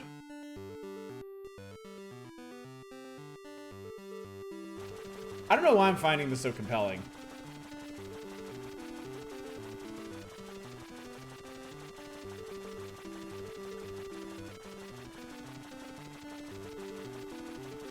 Oh, come on! You fuck. Speaking of Among Us, let me tell you about this little gem called Are You a Werewolf? Oh, this might be it. This might be it. Man, not quite. Wow, you gotta be pixel perfect for a perfect throw.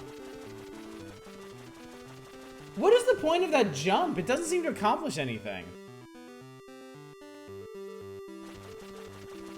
Is that it?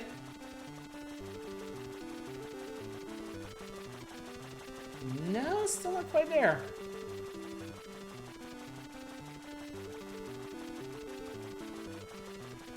How did that miss? All right, I'm done with this. I'm done with that. All right, that was Cali Games. It sucked. Sure was ass. Oh, Star Force. I have to play Star Force. All right, before we end, we gotta play Star Force. I think this is gonna be the last thing we do tonight.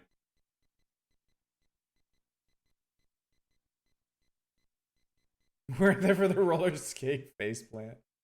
Star Force. All right, I just want to remind everybody, just so we're all on the same page, this game is more exciting than Star Wars. All right? They said it in Nintendo Power. It must be true. Prepare yourselves. All right. Off to a good start already.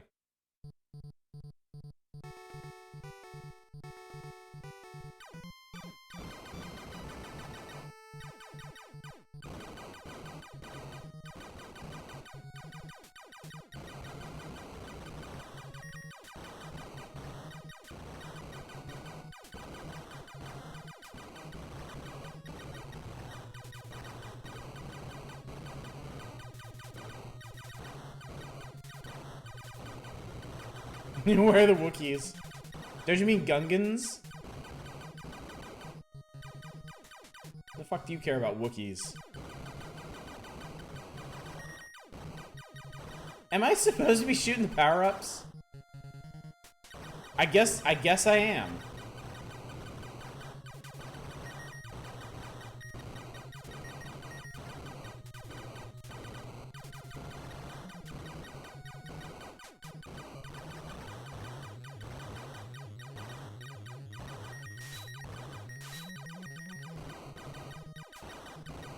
Whoa, whoa, whoa, whoa, whoa, whoa there, assholes.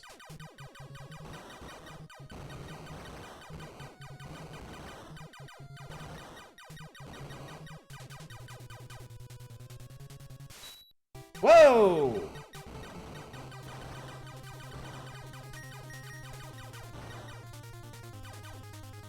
Attack Alpha target. And it has an A on it. Ha!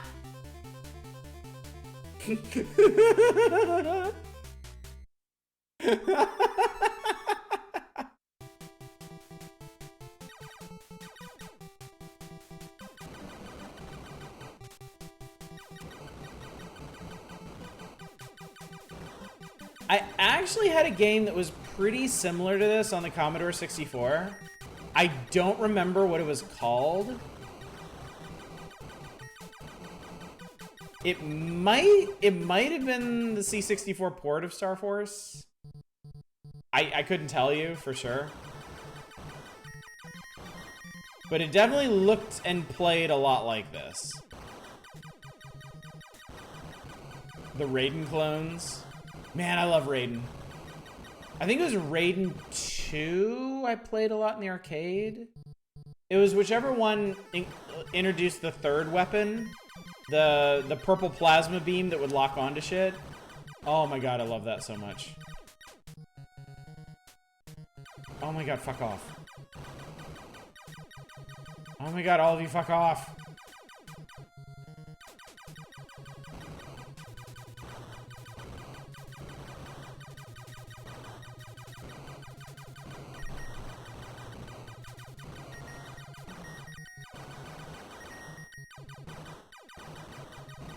Stuck their tongues out at me, those little bastards.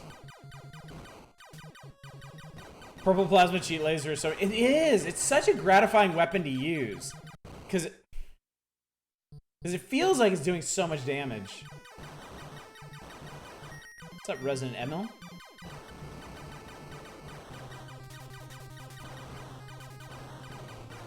So overwhelmed, I hardly know what to write. I totally wasted my whole life with things like Star Wars and Star Trek and Stargate, when all this time there was a game like Star Force. We all did. We all did. Oh my fucking god. Is that seriously it? It's going good, going good. We're right at the tail end of the night. This is probably the last thing I'm gonna play.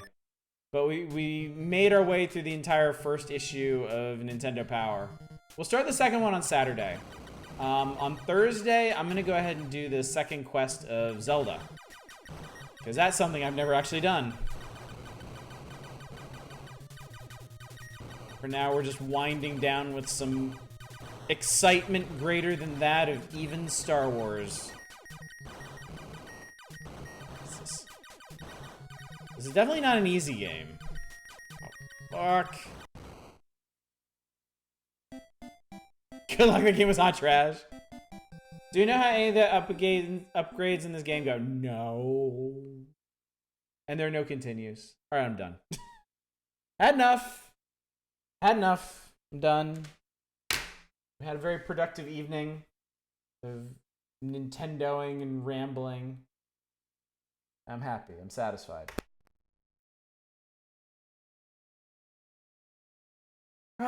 Still ain't slightly better than Water Gamelin. You super powered your way through it. Right. So next time, chat, don't forget.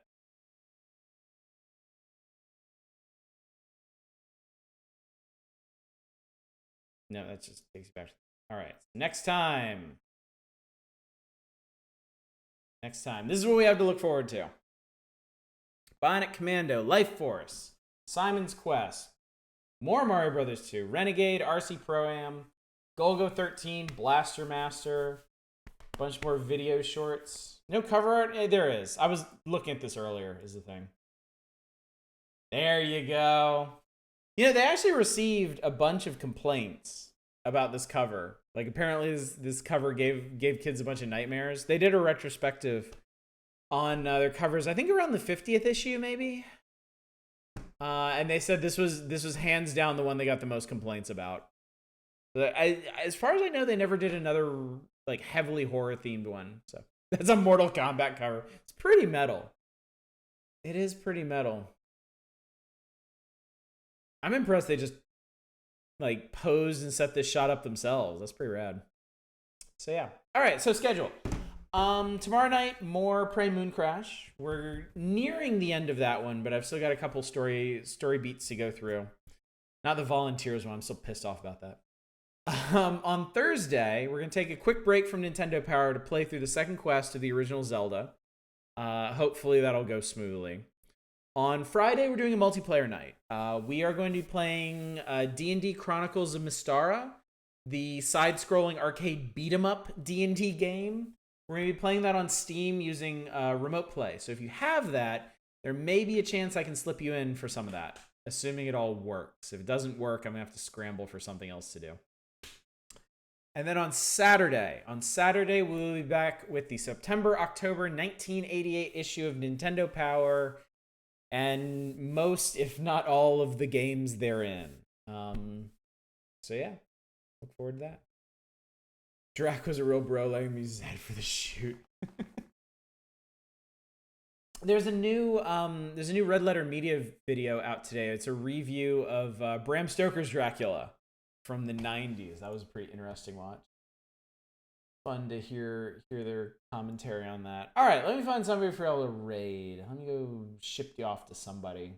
Not that I don't love you. I certainly do, but I unfortunately cannot stay awake all night just to stream. Emma Coltsfoot, thank you so much for the follow, and thanks for hanging out tonight. I mean, of course, all of you. Thanks to all of you for hanging out. Newcomers are always a welcome sight. Blaster Master is a play on the amazing Stevie Wonder song, Master Blaster. Damn, you sleep in human needs. If only I could eliminate the need for such things. All right. I'm gonna send you over to Kiwi. She's still playing Mass Effect Legendary Edition. Looks like she's on Mass Effect 2 because she's doing my favorite thing in the entire game, which is scanning out planets. Shut up. I don't care if you hated it. I liked it. It was very zen. It really is inspiration. I didn't know that. Need the sleep capsule from... Oh my god, yes. I wouldn't even mind still being hungry at the end of that. If I could just sit in a capsule for a couple seconds and be rested. But you're still hungry. All right, gang. Thanks again for coming out tonight. It's been a blast, as always. Hopefully you're enjoying this walk down Nintendo memory lane, sponsored by Nintendo. And we'll get to more of it on Saturday. So hopefully I'll see you then. Until then, as always, y'all take care. Bye, everybody.